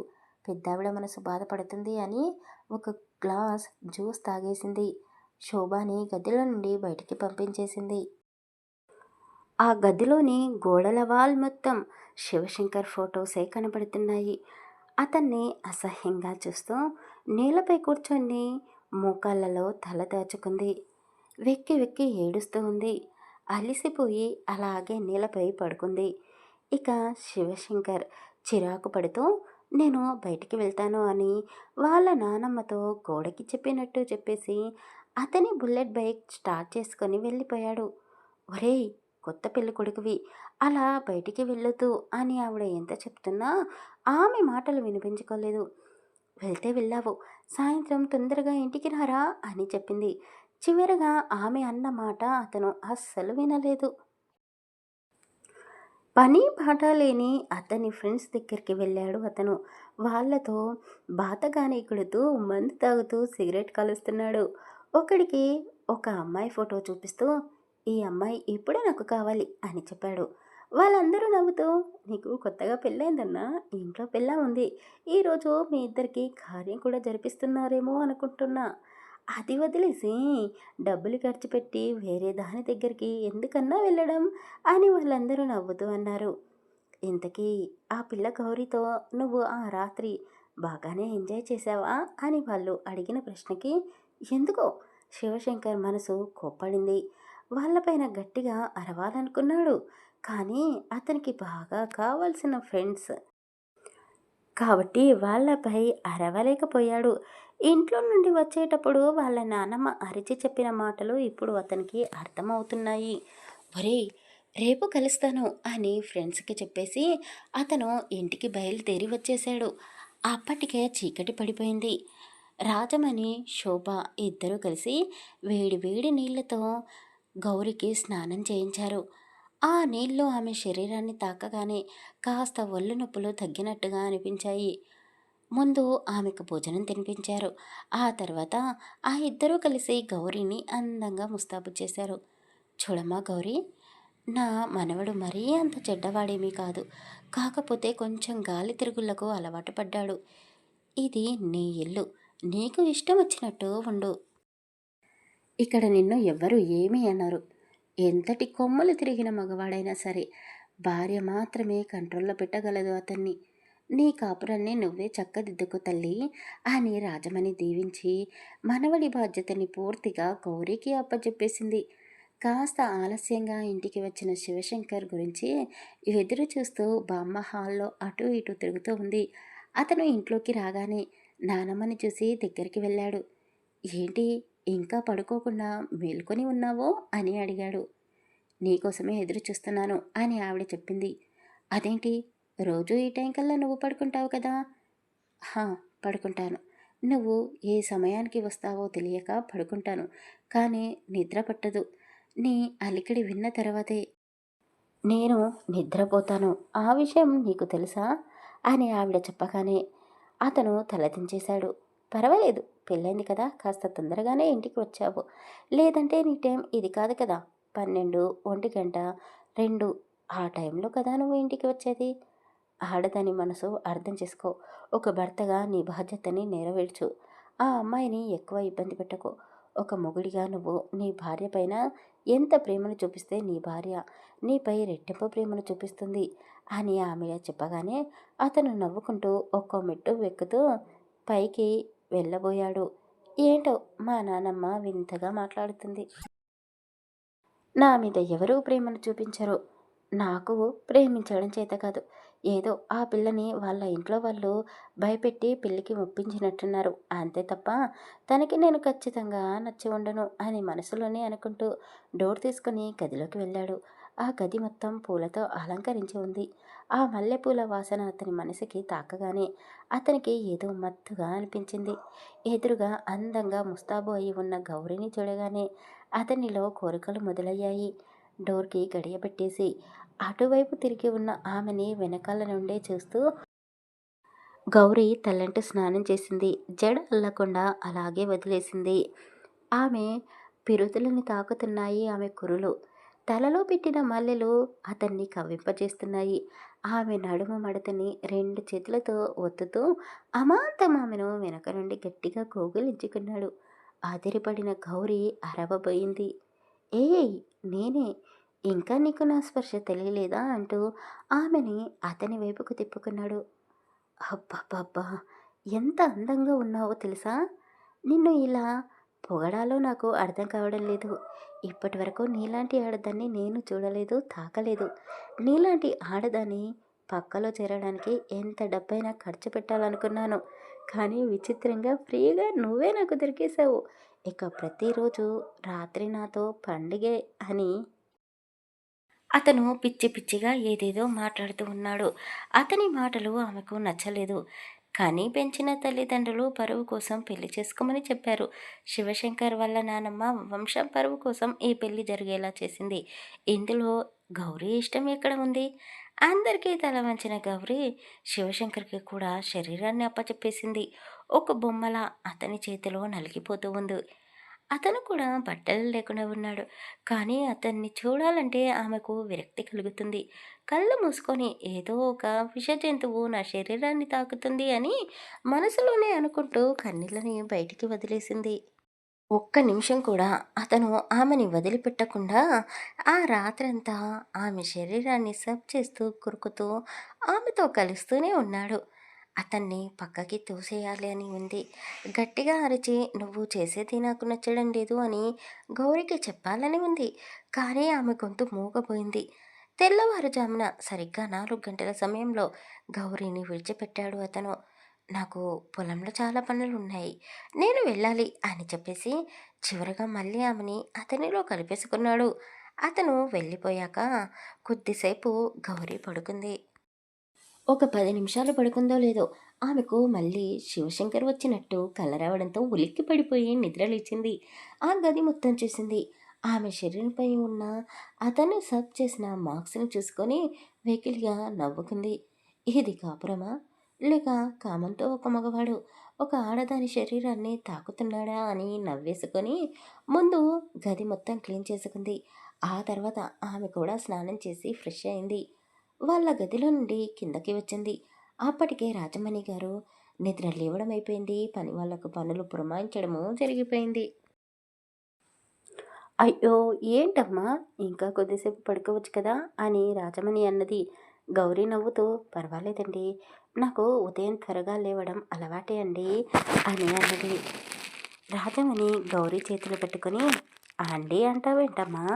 చక్కగా అమ్మమ్మ అని పిలవచ్చు కదా అని అన్నది. గౌరీ కూడా సరే అన్నట్టు తలాడించి, నేను పూజ చేసుకోవచ్చా అమ్మమ్మ అని అడిగింది. ఇంట్లో ఆడవాళ్ళు ఉన్నారమ్మా, కానీ దీపం పెట్టే వాళ్ళే లేరు. నిన్ను రాత్రి దేవుడి గదిలోకి వెళ్ళమని అన్నాను, కానీ నువ్వే అలిసిపోయావని వెళ్ళలేదు. ఇప్పుడు వెళ్ళి చక్కగా పూజ చేసుకో అమ్మా. ఇది నీ ఇల్లే, ఎందుకు నా పర్మిషన్ తీసుకుంటున్నావు? వెళ్ళు అని చెప్పింది. గౌరీ సిటీలో పుట్టి పెరిగింది, పైగా చదువుకుంది.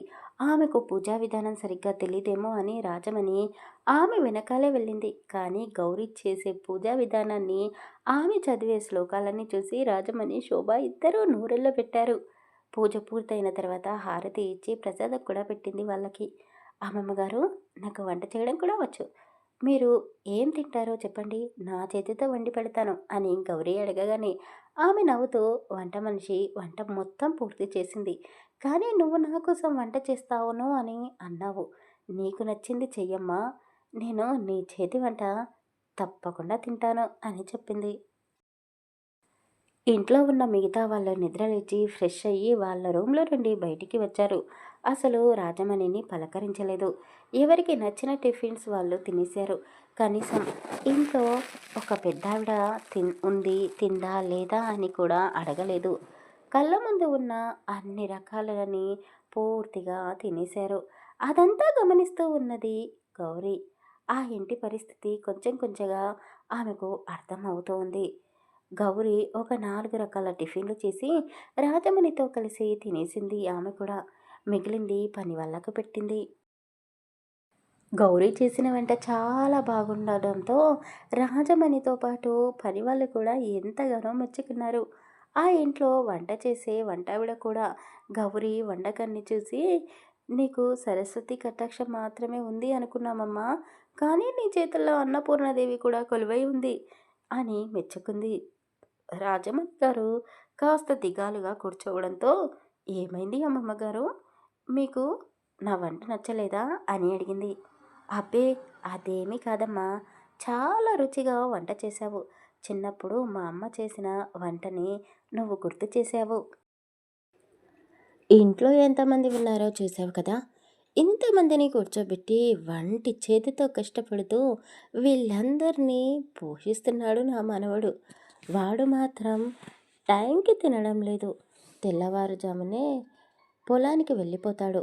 ఇదిగో, ఇంట్లో వాళ్ళందరూ తిన్నాక తర్వాత ఏదైనా మిగిలితే వాడికి పంపిస్తాను, లేదంటే మధ్యాహ్నం భోజనం మాత్రమే వాడికి పంపిస్తాను. నువ్వు ఏమీ అనుకోకపోతే నీకు ఒక పని చెప్పొచ్చా అమ్మా అని ఆమె అడిగింది. గౌరీ, ఏంటా పని అమ్మమ్మ గారు అని అడిగింది. నా మనవడి కోసం, అదే నీ భర్త కోసం, వాడి కడుపు నింపడం కోసం నువ్వు మళ్ళీ వంట చేసుకొని వాడికి భోజనం తీసుకొని పొలానికి వెళ్తావా అమ్మా అని అడిగింది.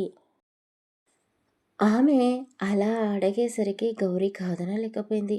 వంటగదిలోకి వెళ్ళింది. శివశంకర్‌కి ఇష్టమైనది ఏమిటో ఇంట్లో వాళ్ళని అడిగి తెలుసుకుంది. ఎవరికీ తెలీదు.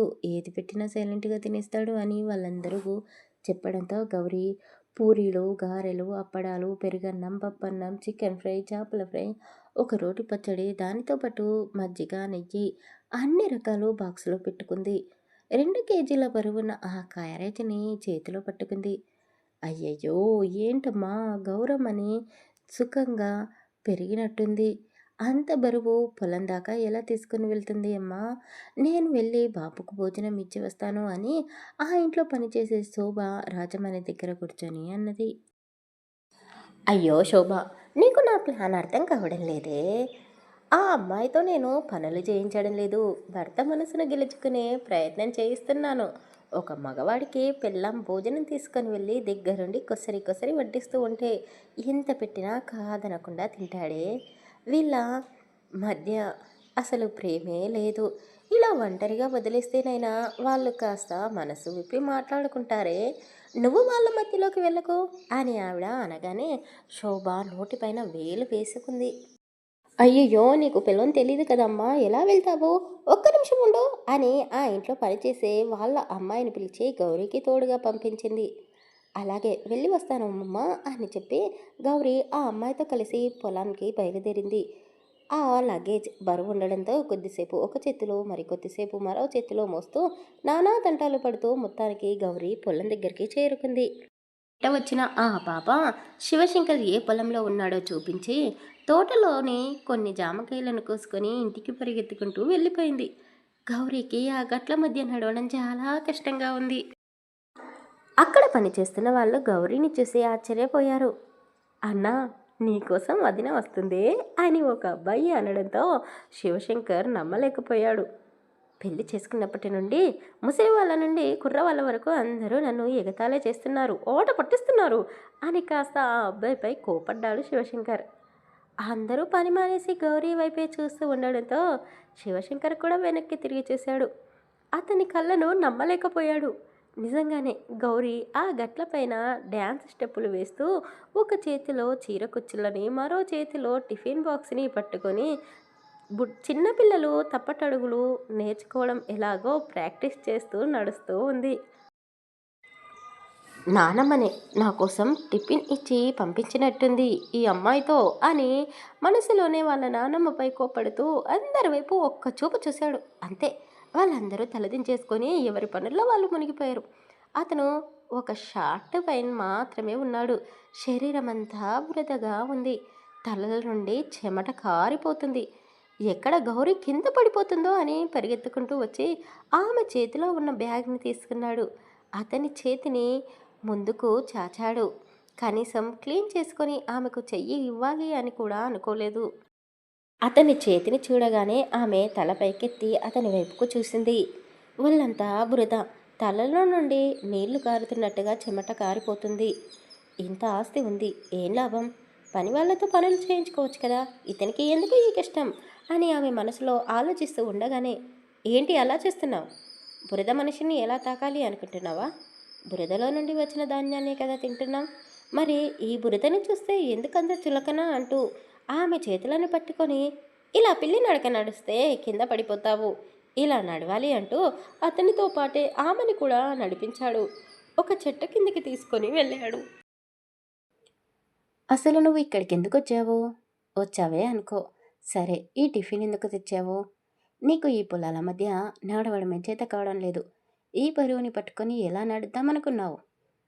కాలు కింద జారి పడితే నీ నడం విరుగుతుంది, అప్పుడు నాకే కదా ఇబ్బంది అని అతను డబుల్ మీనింగ్ డైలాగులు మాట్లాడడంతో గౌరీ అతని వైపు చూస్తున్నదల్లా తల పక్కకు తిప్పేసుకుంది.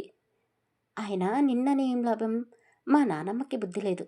రాత్రంతా నిద్రలేని పిల్లని రెస్ట్ తీసుకోమని చెప్పాలి కానీ ఇలా బయటికి పంపిస్తుందా? అతని మాటలకి గౌరీ విసిగిపోయింది. శివశంకర్ అతని ఫోన్ తీసుకొని వాళ్ళ నానమ్మకి ఫోన్ చేశాడు. అతని దగ్గర నుండి ఫోన్ వస్తుంది అని ఆమె ముందుగానే ఊహించింది. మొదటి రింగుతోనే ఆమె కాల్ లిఫ్ట్ చేసింది. అతన్ని మాట్లాడనివ్వకుండా ముందుగా ఆమెనే మాట్లాడుతూ, ఒరేయ్, నీ పిల్లం నీకోసం టిఫిన్ తీసుకుని వచ్చింది. నీ గంభీరమైన గొంతుతో ఆ పిల్లని బెదిరించుకో. ఇంట్లో ఉన్న నీ ఆప్తులు వండిన గిన్నెలు మొత్తం నాకేశారు. ఒక్క మెతుకు కూడా మిగిలించలేదు. గౌరీనే వెంట చేసింది. ఎంత బాగా చేసిందో తెలుసా? గౌరీ చేసిన వంటనే నువ్వు రుచి చూడు. ఇంకో విషయం, భోజనం రుచిగా ఉందని నువ్వొక్కడివే పూర్తిగా తినేకు, గౌరీకి కూడా తినిపించు అంటూ అతన్ని మాట్లాడించకుండా ఆమెనే పూర్తిగా మాట్లాడేసి ఫోన్ కట్ చేసింది.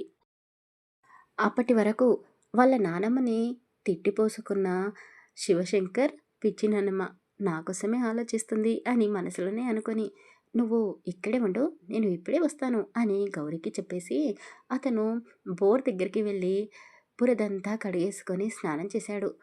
గౌరీ చుట్టూ ఉన్న పొలాన్ని తిరుగుతూ చూస్తూ ఉంది.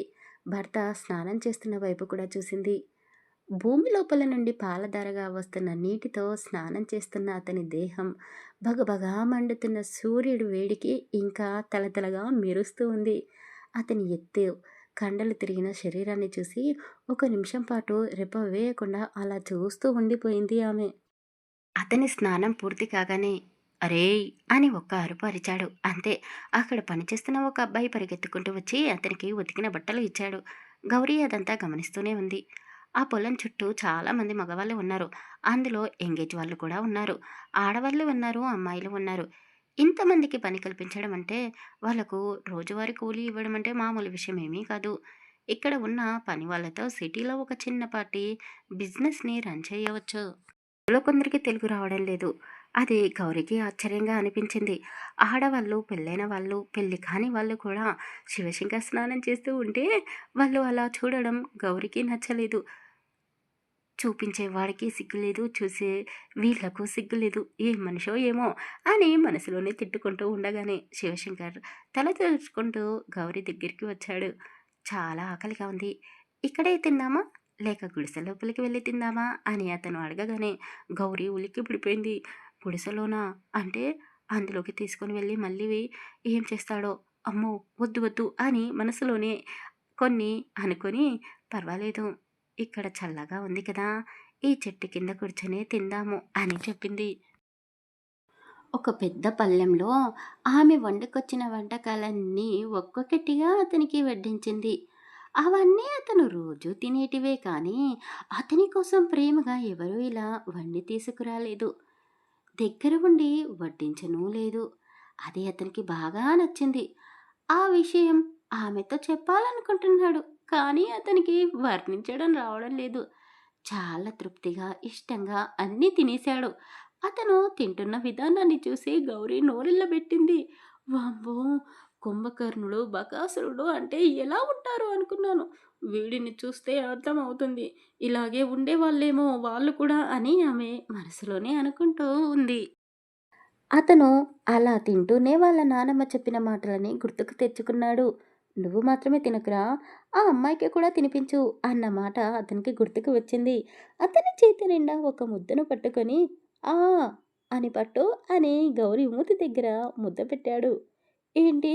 అన్నట్టుగా గౌరి చూసింది. "నువ్వు తిను" అని అన్నాడు. "వామ్మో! నేను నీ తరానికి, నీ జాతికి చెందినదాన్ని కాదురా, శూర్పణఖనో కాదు. నా నోరు ఎంతుంది? నువ్వు పెట్టిన ముద్ద ఎంతుంది? అయినా నీ చేతితో నేనెలా తింటాను?" అని ఒకవైపు తిట్టుకుంటూనే, "నేను మార్నింగ్ అమ్మమ్మతో కలిసి ఆయిల్ ఫుడ్ హెవీగా తిన్నాను. అది అరగడం లేదు. ఇక్కడ తోటలో చాలా పళ్ళు ఉన్నాయి కదా! అవి తినేసి ఒక కొబ్బరి బొండం తాగుతాను. అది చాలు, భోజనం వద్దు" అని చెప్పింది. అతను బలవంతం పెట్టలేదు. "నీ ఇష్టం" అని వదిలేశాడు. కానీ ఆమె ఫేస్‌లోని ఎక్స్‌ప్రెషన్స్‌ని బట్టి ఆమె మనసులో ఏమనుకుంటుందో అతను అర్థం చేసుకున్నాడు. "నానమ్మ, అనవసరంగా మా ఇద్దరికి పెళ్లి చేశావే. నన్ను ఒక మనిషిలా కూడా చూడడం లేదు తను. ఇలాంటి పిల్లతో జీవితాంతం నేనెలా ఉండగలను" అని మనసులోనే బాధపడుతూ భోజనం పూర్తి చేశాడు శివశంకర్. గౌరి చెప్పింది కదా! తోటలో ఉన్న అన్ని రకాల పండ్లను కోసుకొని వచ్చి ఆమె ముందు పెట్టాడు అతను. ఒక్క కొబ్బరి బొండం అడిగితే డజన్ల కొద్దీ కొబ్బరికాయలను తెచ్చి ఆమె ముందు పెట్టాడు. "ఇవన్నీ ఇప్పుడు మార్కెట్‌కి తీసుకొని వెళ్తారా?" అని గౌరి వాటి వైపు చూస్తూ అడిగింది. ఆమె మాటలకు అతను నవ్వుతూ ఉన్నాడు. అతను ఎప్పుడూ సీరియస్‌గా ఉంటాడు. ఆ నవ్వుని చూసి గౌరి కూడా నవ్వేసింది. అతను నవ్వుతూ ఉంటే అతని ముఖం చాలా ప్రశాంతంగా ఉంది. "నువ్వు ఎన్ని తింటావో అన్నీ తినేసి మిగిలినవి ఇక్కడే పెట్టి, మన తోటలో పనిచేసే వాళ్ళు ఉన్నారు కదా! వాళ్ళు తీసుకొని వెళ్తారులే" అని చెప్పాడు. నిజానికి గౌరీ బామ్మ చెప్పింది అని అతన్ని కోసం క్యారేజ్ తీసుకొని రాలేదు. ఆమె అతనితో మాట్లాడాలని ఫిక్స్ అయింది కాబట్టి అతని దగ్గరికి వచ్చింది. శివశంకర్ గౌరీ వైపు చూస్తూ చిరునవ్వు నవ్వుతూనే, "నాతో ఏదైనా మాట్లాడాలా?" అని అడిగాడు. "అవును" అన్నట్టు తలాడించింది. "ఏంటి?" అని అతను చిరునవ్వుతోనే అడిగాడు. "నాకు ఈ పెళ్ళి ఇష్టం లేదు. నీతో కలిసి బ్రతకడం అస్సలు ఇష్టం లేదు. మా నాన్న బ్రతిమాలాడని ఈ పెళ్ళికి తల వంచాను" అని గౌరీ చెప్పగానే అతని పెదలపై ఉన్న నవ్వు మాయమైపోయింది. "ఏంటి? ఏం మాట్లాడుతున్నావు?" అని అతను గట్టిగా అనగానే గౌరీ ఉలిక్కి పడిపోయింది. కళ్ళల్లోని నీళ్లు తిరిగేశాయి. "నీకు ఎలా చెప్తే అర్థమవుతుంది? నేను సూరజ్‌ని ప్రేమించలేదు. వాడే నా వెంట పడ్డాడు. మా అమ్మ, నాన్న నన్ను కన్విన్స్ చేశారు. పెళ్ళికి ఒప్పించారు. పెళ్లి తర్వాత నేను చదువుకుంటాను అన్నాను. వాడు సరేనన్నాడు. అందుకే వాడిని చేసుకోవడానికి ఓకే చెప్పాను." కానీ తర్వాత ఏం జరిగిందో అని గౌరీ నసుకుతూ ఉంటే అతను చిరాకు పడ్డాడు. ఇప్పుడు జరిగిపోయిన స్టోరీ మొత్తం నాకు చెప్పాలని వచ్చావా? అవసరం లేదు కానీ ఇప్పుడు నువ్వు ఏం చెప్పాలనుకుంటున్నావో అది మాత్రమే చెప్పు అని అన్నాడు. అది అది నేను చదువుకోవాలి. ఇంకో 2 సంవత్సరాలు ఒక కోర్స్ చేస్తే నేను అనుకున్నది సాధిస్తాను అని చిన్నగా అన్నది ఆమె. అందుకు అతను నవ్వుతూ, చదివే కదా, చదువుకో. ఎంత డబ్బు కావాలో చెప్పు, నేను ఇస్తాను. మీ నాన్న దగ్గరికి, మీ అమ్మ దగ్గరికి నువ్వు డబ్బుల కోసం మాత్రం వెళ్ళొద్దు. ఎలాగో నాకు చదువు అవ్వలేదు. సగం సగం నాలెడ్జ్‌తో ఉన్నాను. కనీసం నువ్వైనా గొప్పగా చదువుకున్నావనుకో, రేపు మనకు పుట్టబోయే పిల్లలకి ఏబీసీడీలు నేర్పించావు కదా అని అన్నాడు. గౌరికి చాలా కోపం వచ్చింది. ఓరి దొంగ సచ్చినోడా! నేను చదువుకోవాలనుకున్న కోర్స్ ఏమిటో కూడా నీకు తెలీదు. అప్పుడే పిల్లల దగ్గరికి వెళ్ళిపోయావు. అసలు నీతో నేను కాపురమే చెయ్యను అనుకుంటే ఇక పిల్లలెలా పుడతార్రా అని మనసులో తిట్టుకుంటూనే, అది నేను చదవాలనుకుంటున్న కోర్సు ఇక్కడ కాదు, ఢిల్లీలో అని ఆమె నసకుతూ చెప్పగానే కోపంగా అతను ఆమె వైపు చూస్తూ, ఖచ్చితంగా వెళ్ళాలా అని అడిగాడు అతను. అలా అడుగుతాడు అని ఆమె అసలు ఊహించలేదు. ఇదే సరైన అవకాశం అని, అవును ఖచ్చితంగా వెళ్ళాలి, 2 సంవత్సరాలు ఢిల్లీలో ఉండి చదువుకోవాలి అని చెప్పింది. అతను కూడా సరే అని ఒప్పేసుకున్నాడు. అంత తొందరగా అతను ఒప్పుకుంటాడు అని గౌరీ అనుకోలేదు. అతను తలుచుకుంటే గౌరీని చదవనివ్వకుండా చేయొచ్చు. ఢిల్లీకి వెళ్ళడం అవసరం లేదు, ఇక్కడే ఉండి చదువుకో అని కూడా చెప్పొచ్చు. కానీ అతనికి తెలుసు గౌరీ అతనితో సంతోషంగా లేదు, ఇక ముందు కూడా ఉండదు అని. అతనికి ప్రేమగా మాట్లాడడం చేత కాదు, అతన్ని అర్థం చేసుకోవడం ఆమె వల్ల కాదు. ఇలాంటి బలవంతపు బంధం ఎక్కువ కాలం ఉండదు అని అతను ముందుగానే అనుకున్నాడు. అందుకే గౌరీని ఈ బంధం నుండి సేవ్ చేయాలి అని అనుకున్నాడు. కానీ ఎక్కడో ఒక మూల ఆమె శాశ్వతంగా అతనితోనే ఉండిపోతే బాగుండు అని అతను అనుకుంటున్నాడు. గౌరికి మాటల్లో చెప్పలేని సంతోషంగా ఉంది. ఈ క్షణం ఎదురుగా ఉన్న అతన్ని గట్టిగా కౌగిలించుకొని థ్యాంక్స్ అని చెప్పాలని ఉంది. కానీ ఆమె అలా చేస్తే అతను ఇంకోలా అర్థం చేసుకుంటాడో అని సైలెంట్గా ఉండిపోయింది. నువ్వు 2 సంవత్సరాలు మాకందరికీ దూరంగా వెళ్ళిపోతావు కదా, వెళ్ళే ముందు నాకు ఒక సహాయం చేస్తావా అని అతను అడిగాడు. ఏంటి అని ఆమె అడిగింది. ఇంతకు నువ్వు ఎప్పుడు వెళ్ళాలి ఢిల్లీకి అని అతను అడిగాడు. అయ్యో బాబోయ్! దాని గురించి ఇంకా నేనేమి డీటెయిల్స్ తెలుసుకోలేదు కదా, ఇప్పుడు ఏం చెప్పాలి? కనీసం ఒక 3-4 నెలలైనా పడుతుంది కదా అని, 3 నెలలు అని వేలతో చూపించి చెప్పింది. ఓ 3 నెలలా, చాలా టైం ఉందిలే. వచ్చే నెలలో ఈ ఊర్లో ప్రెసిడెంట్ ఎలక్షన్స్ జరుగుతున్నాయి. నేను ఈ ఊరికి ప్రెసిడెంట్ అవ్వాలనుకుంటున్నాను. నువ్వు నాకు హెల్ప్ చేయాలి అని అతను అన్నాడు. హోష్ అంతేనా, 2 సంవత్సరాల దూరం తర్వాత నువ్వే ఇక్కడ మరో అమ్మాయితో ఎఫైర్ పెట్టుకుని అందరికీ దొరికిపోతావు. అప్పుడు నాకు విడాకులు ఇచ్చేస్తావు. శాశ్వతంగా నీ నుండి నేను విడిపోతాను. ఇక తర్వాత నువ్వు రాజకీయ నాయకుడు అయితే నాకేంటి, మామూలు మనిషిగా ఉంటే నాకేంటి, సహాయమేగా చేస్తానులే అని మనసులోనే అనుకుంది. అయినా నేను చదువుకుంటానంటే నువ్వు బుద్ధిమంతుడిలా ఒప్పుకున్నావు కదా, అందుకు నీకు హెల్ప్ చేస్తాను అని మనసులోనే అనుకుంది. హా, ఖచ్చితంగా హెల్ప్ చేస్తాను అని ఆమె పైకి అనగానే అతను నమ్మలేనట్టుగా, ఏమన్నావు అని వినబడిన వినబడినట్టు అడిగాడు.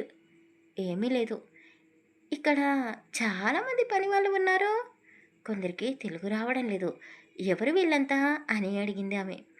ఓ వీళ్ళా, వీళ్ళంతా మన చుట్టుపక్కల రాష్ట్రంలో నుండి వలసపోయి వచ్చారు. వాళ్ళ రాష్ట్రంలో పనులు సరిగ్గా లేవు, డబ్బులకు ఇబ్బంది పడుతున్నారు. ఇక్కడే ఉండి పని చేసుకుంటూ వాళ్ళ ఊరికి డబ్బులు పంపిస్తున్నారు. వీళ్ళ బాధ్యత పూర్తిగా నాదే. వీళ్ళు చాలామంది తెలుగు రాదు అని అతను చెప్పాడు. ఓ అవునా, ఇంతకు వీళ్ళు ఎక్కడ ఉంటున్నారు అని అడిగింది. వీళ్ళు రెంట్లు కట్టుకునే అంత స్థాయిలో లేరు కాబట్టి నేనే వీళ్ళ కోసం ఊరి చివరన ఇల్లు కట్టించి ఇచ్చాను. వీళ్ళకే కాదు, మన ఊరిలో ఉన్న వాళ్ళకి, చుట్టుపక్కల ఉన్న పేదవాళ్ళకి కూడా ఇండ్లు కట్టించాను. స్కూల్ కూడా కట్టించాను. మన పొలంలో ఉన్న బావి నీళ్ళని ఫిల్టర్గా చేసి అందరికీ సప్లై చేస్తున్నాను అని అతను చెప్పడంతో గౌరీకి తల తిరుగుతున్నట్టుగా అనిపించింది. మోటుగా మొరటుగా మాట కరుకుగా గంభీరంగా ఉండే నా మొగుడు ఇంత మంచోడేంటి? వామ్మో! ఇన్ని మంచి పనులు చేస్తూ ఎలక్షన్‌లో ఓడిపోతాను అని భయపడుతున్నాడు. ఎందుకో అని అతన్ని డైరెక్ట్‌గా అడిగేసింది. నీకు ఆపోజిట్‌గా ఎవరిని నిలబడ్డారు అని. ఆపోజిట్ క్యాండిడేట్ ఎవరో తెలుసా? సూరజ్ అని అతను చెప్పడంతో గౌరికి కూడా కోపం వచ్చింది. ఖచ్చితంగా నువ్వే గెలుస్తావు. నీకు తోడుగా నేను ఉన్నాను అని చెప్పింది. ఆ మాటలు అతని మనసుకి తగిలాయి. ఆమె అతన్ని కౌగిలించుకోవడానికి వెనక ముందు ఆలోచించింది కానీ అతను ఏది అనిపిస్తే ఆ క్షణం అది చేసేస్తాడే కాబట్టి వెంటనే ఆమెని కౌగిలించుకొని చాలా థ్యాంక్స్. నువ్వు నా పక్కన ఉంటే చాలు ప్రపంచాన్నైనా సరే గెలిచేస్తాను అని చెప్పాడు. భార్యాభర్తల బంధం విలువ ఏమిటో వాళ్ళకి అర్థం కావడం లేదు కానీ వాళ్ళిద్దరూ ఆ బంధంలో ఎప్పుడో ముడిపడిపోయారు. అతనితో కోపంగా ఉంటే గౌరికే నష్టం. అతనితో మంచిగా మాట్లాడి ఫ్రెండ్స్లా విడిపోతే బాగుంటుంది అని ఆమె తెలివిగా ఆలోచించి ఫ్రెండ్స్ అంటూ చెయ్యి ముందుకు చాచింది. అతను నవ్వుతూ మనం మొగుడు పిల్లలం ఇలా బాగుంది కదా, ఇప్పుడు ఈ ఫ్రెండ్షిప్ అవసరమా అని అన్నాడు. అవసరమే అంటూ అతని చేతిని ఆమె చేతిలోకి తీసుకొని మనం ఫ్రెండ్స్ అని అన్నది. అతను కూడా సరే అన్నాడు. ఇద్దరూ కలిసి సాయంత్రం ఒకే బైక్పై ఇంటికి వచ్చారు. వాళ్ళు అలా నవ్వుకుంటూ ఇంట్లోకి రావడం రాజమ్మకి చాలా సంతోషంగా అనిపించింది. కానీ ఇంట్లో వాళ్ళకి గౌరీ నవ్వడం, శివశంకర్ ఆమెతో సరదాగా ఉండడం వాళ్ళకి నచ్చలేదు.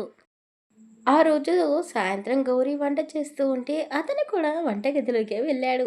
ఎప్పుడూ ఆ గదిలోకి అడుగుపెట్టని శివశంకర్ని చూసి పనివాళ్ళు కూడా ఆశ్చర్యపోయారు.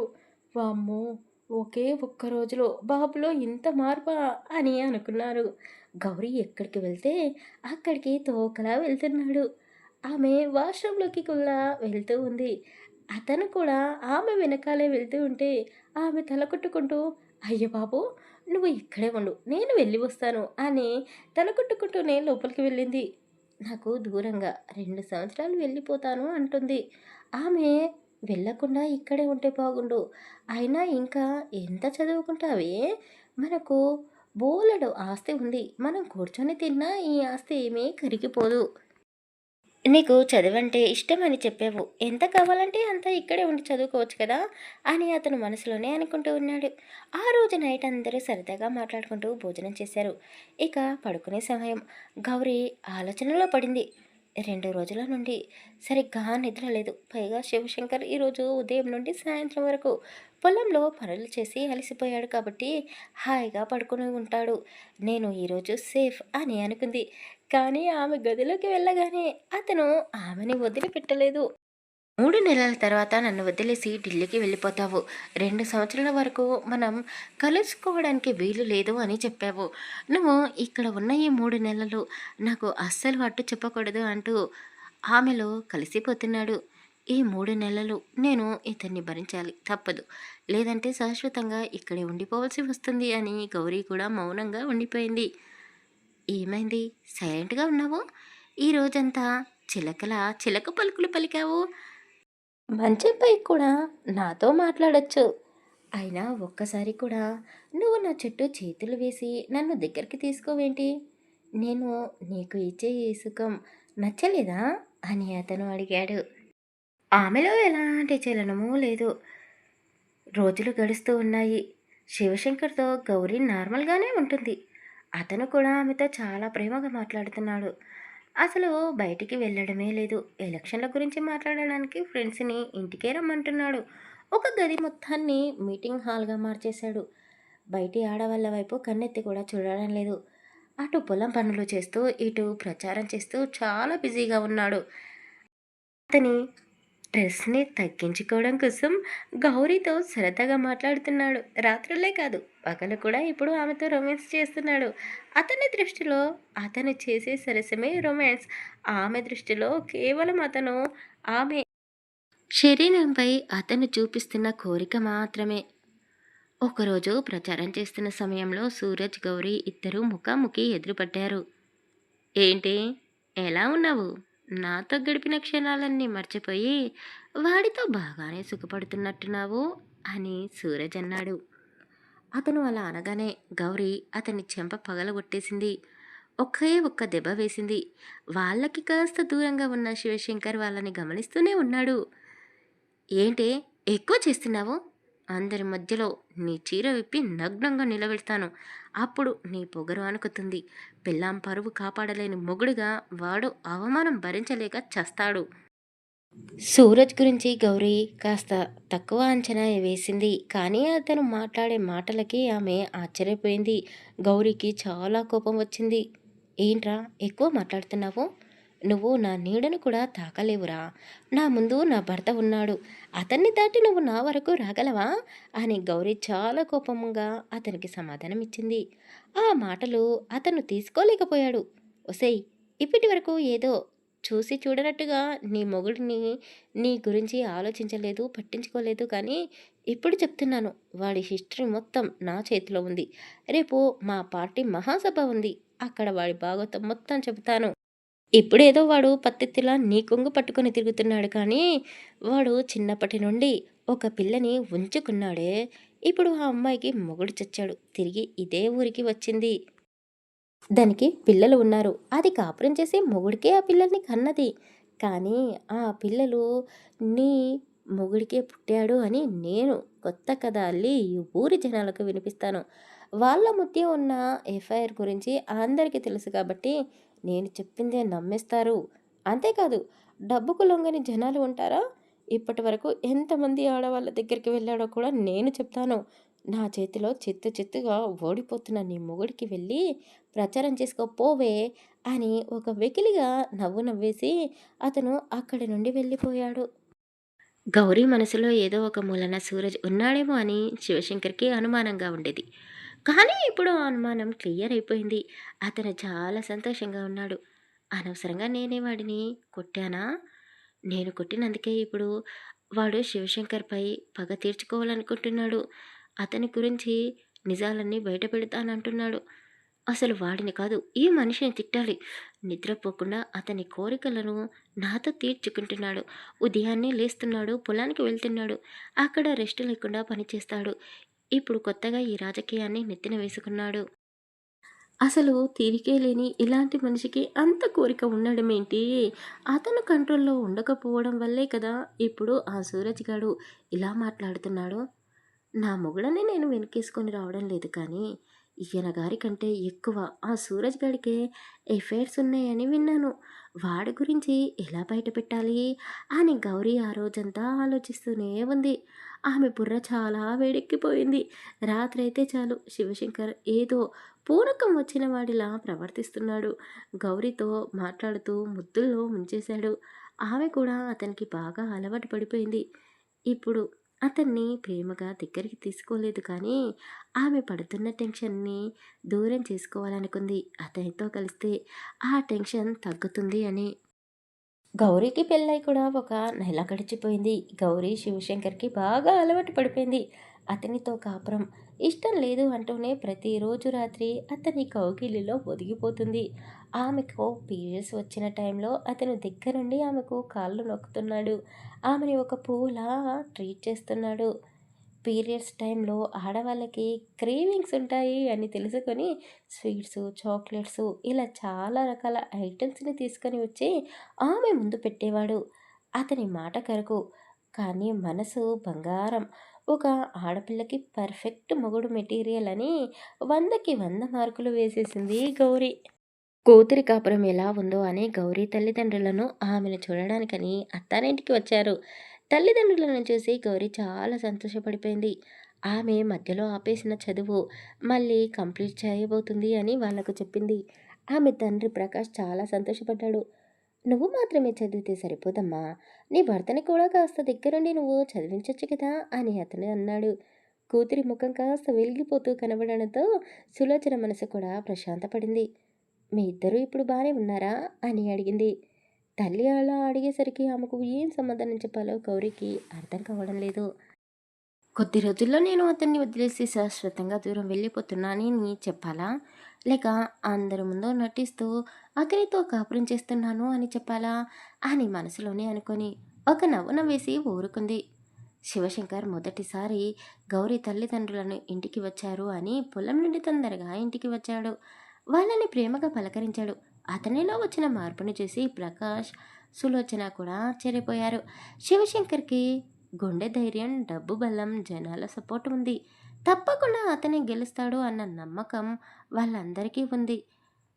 ప్రకాష్ అతనితో మాట్లాడుతూ రాజకీయం అంటే ఎలా ఉంటుందో వివరించి చెప్పాడు. అయితే గౌరికి పెళ్లి జరుగుతుంది అని వీళ్ళ తరపు బంధువులను కూడా ఫొటోస్ తీయించాడు. డ్రోన్లను పెట్టి వీడియోస్ తీశాడు. ఆ వీడియోస్, ఫొటోస్ అన్నీ ప్రకాష్ ఇప్పుడు తీసుకొని వచ్చాడు. వాటిని గౌరికి ఇచ్చాడు. ఆమె ఆ ఫొటోస్ని చూసింది. శివశంకర్కి ఆమెకి పెళ్లి జరుగుతున్న ఫొటోస్ అవి. పెన్ డ్రైవ్లో ఉన్న వీడియోని మాత్రం ల్యాప్టాప్కి కనెక్ట్ చేసుకొని చూసింది. ఆమె ఆ రిసార్ట్లో అడుగుపెట్టినప్పటి నుండి పెళ్లి తంతు పూర్తయ్యే వరకు అంతా రికార్డ్ అయ్యి ఉంది. ఆమె బెడ్రూమ్లో కూర్చొని ఒంటరిగా చూస్తూ ఉంది. అదే సమయంలో శివశంకర్ కూడా గదిలోకి వచ్చాడు. అతను కూడా ఆమె పక్కనే కూర్చొని ఆ వీడియోని చూస్తూ ఉన్నాడు. ఒక పక్క గౌరి చాలా సంతోషంగా మెహందీ, హల్దీ ఫంక్షన్ జరిపించుకుంటూ ఉంది. మరో పక్క సూరజ్ కూడా చాలా సంతోషంగా ఉన్నాడు. ఫుల్గా డ్రింక్ చేసి చిందులు వేస్తున్నాడు. ఆ అమ్మాయిలను ఎక్కడ పడితే అక్కడ తాకుతూ వాళ్ళని చేతులతోనే నలిపిస్తున్నాడు.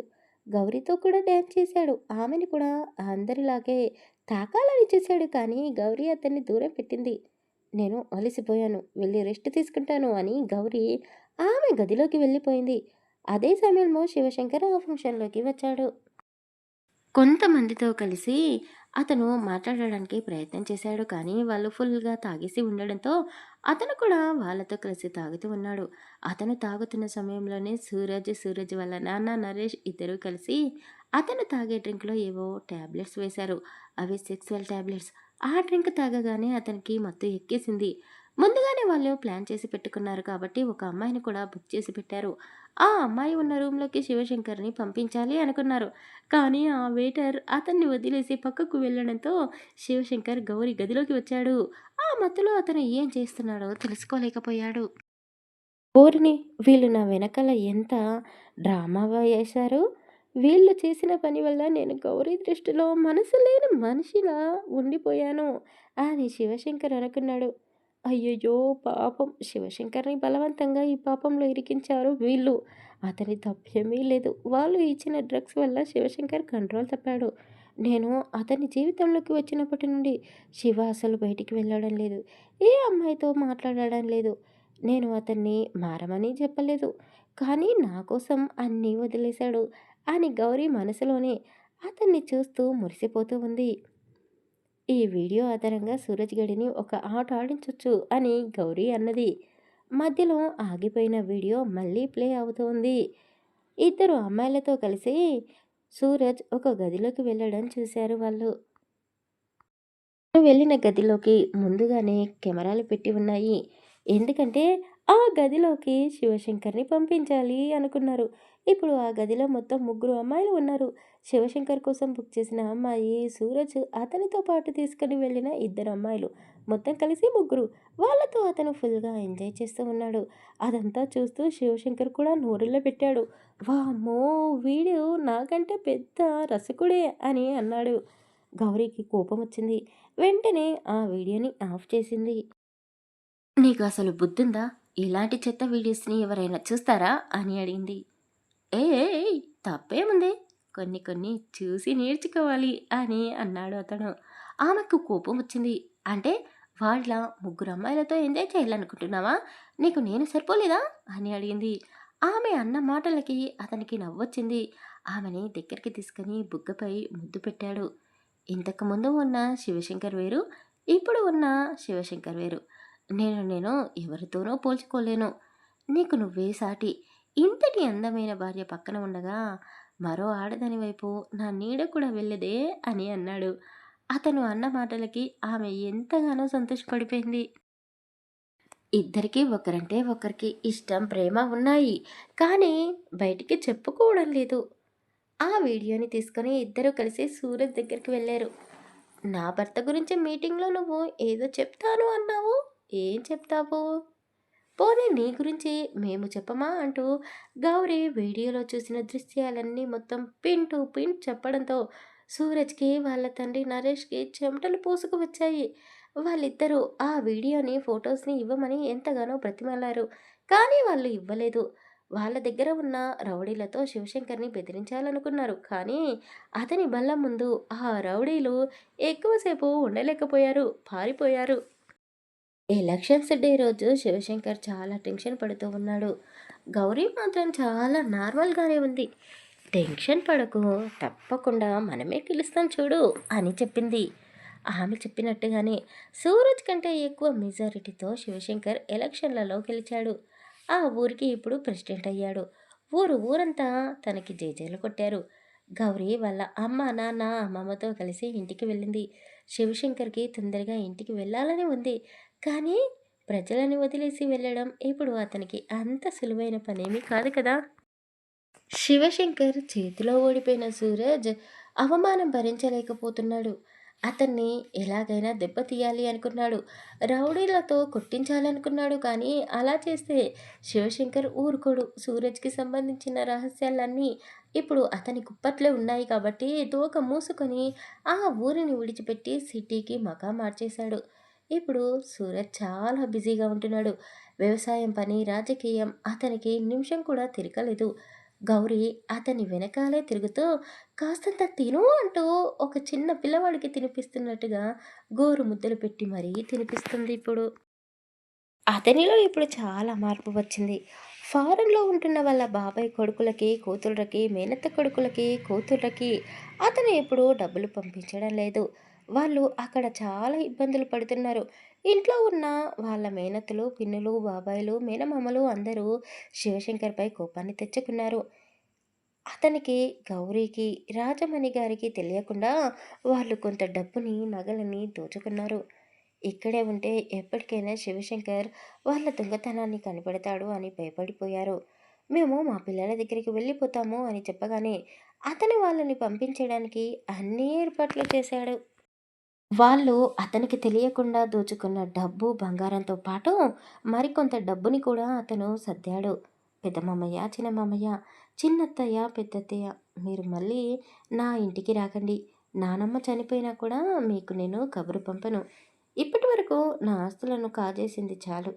మీ కొడుకుల దగ్గరికి మీరు వెళ్ళిన తర్వాత అక్కడ హ్యాపీగా ఉండండి అని చెప్పి ఆ డబ్బు, నగలు ఉన్న బ్యాగులని వాళ్ళ చేతికి ఇచ్చాడు. వాళ్ళు మాట్లాడకుండా పెద్దావిడకి క్షమాపణ చెప్పేసి ఈ దేశాన్ని వదిలిచి వెళ్ళిపోయారు. ప్రస్తుతం ఇప్పుడు ఆ ఇంట్లో శివ, వాళ్ళ నానమ్మ, గౌరీ, గౌరీ వల్ల ఆ మా నాన్న, ఇంట్లో పనిచేసే పనివాళ్ళు వీళ్ళు మాత్రమే ఉంటున్నారు. గౌరీ ఇప్పుడు పూర్తిగా శివశంకర్ భార్యగా ఉంటుంది. ఆ ఇంటి పెత్తనం మొత్తం ఆమె చేతులకే వచ్చేసింది. భర్తకి ఏం కావాలన్నా దగ్గరుండి ఆమెనే చూసుకుంటుంది. అతని కోసం వేడి వేడిగా ప్రేమగా వడ్డిస్తుంది. అతని కోసం పూజలు, వ్రతాలు చేస్తుంది. చిన్నప్పుడు ఒక అమ్మాయితో ఎఫ్ఐఆర్ పెట్టుకున్నాడు. ఇప్పుడు ఆమె పరిస్థితి బాగోలేదు అని తెలుసుకొని ఆమెకు కొంత డబ్బు సహాయం చేసింది గౌరీ. సొంతంగా ఒక చిన్న ఫుడ్ బిజినెస్‌ని కూడా పెట్టించింది. శివశంకర్ ఇప్పుడు పూర్తిగా మందు, సిగరెట్ మానేశాడు. అసలు అమ్మాయిల వైపైతే కన్నెత్తి కూడా చూడడం లేదు. గౌరీ తల్లిదండ్రులని సిటీకి వెళ్ళనివ్వకుండా వాళ్ళతో పాటే ఉంచేసుకున్నాడు. ప్రకాష్‌కి చదువు చెప్పడం అంటే ఇష్టమని వాళ్ళ ఊర్లోనే స్కూల్‌తో పాటు కాలేజీలు కూడా నిర్మించాడు అతను. స్కూల్, కాలేజ్ రెండిటిని వాళ్ళ మామయ్య ప్రకాష్‌కి అప్పజెప్పేశాడు. అతను హ్యాపీగా వర్క్ చేసుకుంటూ ఉన్నాడు. ఇక సులోచన కూతురికి తోడుగా ఉంటూ ఉంది. రాజమణి ఆ ఇంటికి పెద్ద మనిషిలా ఆమెకి తోచిన సలహాలు ఇస్తూ ఉంది. ఇక గౌరీ విషయానికి వస్తే శివశంకర్‌తో చెప్పిన 3 నెలల సమయం దాటిపోయింది అన్న విషయం ఆమె మర్చిపోయింది. అతను ఒకరోజు ఒక కాలేజ్‌లో అడ్మిషన్ దొరికింది అంటూ ఆమె ముందు కొన్ని పేపర్స్ పెట్టాడు. ఏంటి పేపర్స్? అని ఆమె చేతిలోకి తీసుకుంది వాటిని. అరే! ఇవి అడ్మిషన్ పేపర్స్. ఇప్పుడు ఎవరు ఢిల్లీకి వెళ్లి చదువుకుంటున్నారు అని గౌరీ అడిగింది. అదేంటి? అప్పుడే మర్చిపోయావా? నువ్వే చెప్పావు కదా! నేను ఢిల్లీకి వెళ్ళాలి. వెళ్ళి అక్కడే 2 సంవత్సరాలు ఉండి చదువుకోవాలి అని చెప్పింది నువ్వే కదా! అని శివశంకర్ ఆమెకు గుర్తు చేయడంతో ఆమె తల కొట్టేసుకుంటూ, అంటే నేనసలు ఆ విషయం గురించి మర్చిపోయాను. అప్లికేషన్ చేయలేదు అని చెప్పడంతో అతను నవ్వుతూ పర్వాలేదు. నువ్వు మర్చిపోయావనే కదా! నేను మర్చిపోలేదు. నీకు ఫలానా కాలేజీలో సీట్ కన్ఫర్మ్ అయ్యింది. రేపే నువ్వు ఢిల్లీకి బయలుదేరిపోవాలి అని చెప్పాడు. అది కాదు. ఇప్పుడు నేను ఖచ్చితంగా వెళ్ళాలా? అని ఆమె అమాయకంగా ముఖం పెట్టి అడిగింది. అతను అంతే సీరియస్‌గా ముఖం పెట్టి, "నీకు ఒక గోల్ ఉంది. అది సాధించాలంటే ఇప్పుడు నువ్వు ఈ కోర్స్ నేర్చుకోవాల్సిందే. ఖచ్చితంగా వెళ్లి తీరాల్సిందే" అని చెప్పాడు. "అది కాదు. నేను లేకుండా నువ్వు ఉండగలవా?" అని అడిగింది. "ఏమో తెలీదు. కానీ ఉండాలి. తప్పదు. 2 సంవత్సరాలు. కళ్ళు మూసి కళ్ళు తెరిచేలోగా 2 సంవత్సరాల కాలం గడిచిపోతుందిలే" అని అన్నాడు. "అంటే నీ నుండి నన్ను దూరంగా వెళ్ళిపోమని చెప్తున్నావా?" అని ఏడుస్తూనే అడిగింది. నేను అలా అనలేదు. నువ్వే వెళ్తాను అని చెప్పావు. నువ్వు మర్చిపోయావా? అని మళ్ళీ అన్నాడు అతను. అయ్యో! గుర్తుకు ఉంది. పదే పదే నువ్వు గుర్తుకు చేయకు. నేనే అన్నాను. అప్పుడు నాకు బుద్ధి లేదు. నీ మీద ప్రేమ కూడా లేదు. కానీ ఇప్పుడు నువ్వంటే పడి చస్తున్నాను. నిన్ను చూడకుండా ఒక్క నిమిషం కూడా ఉండలేను. అక్కడికి వెళ్ళి నేను ఏం చేస్తాను? చదువంటే నాకు ఇష్టమే. అదేదో ఇక్కడ ఉండి చదువుకుంటాను. నా కోపాన్ని, నా ప్రేమని అక్కడ ఎవరి మీద చూపిస్తాను? పోనీ నువ్వు కూడా నాతో పాటు వచ్చేసేయ్. ఇద్దరం కలిసి 2 సంవత్సరాలు పూర్తయిన తర్వాత తిరిగి ఈ ఊరికి వచ్చేద్దాం అని చెప్పింది. అతను ఆమెను అలాగే చూస్తూ ఉన్నాడు. ఏంటి అలా చూస్తున్నావు? అని ఆమె కన్నీళ్లు తుడుచుకుంటూనే అడిగింది. అప్పుడంటే నేను నీకు నచ్చలేదు.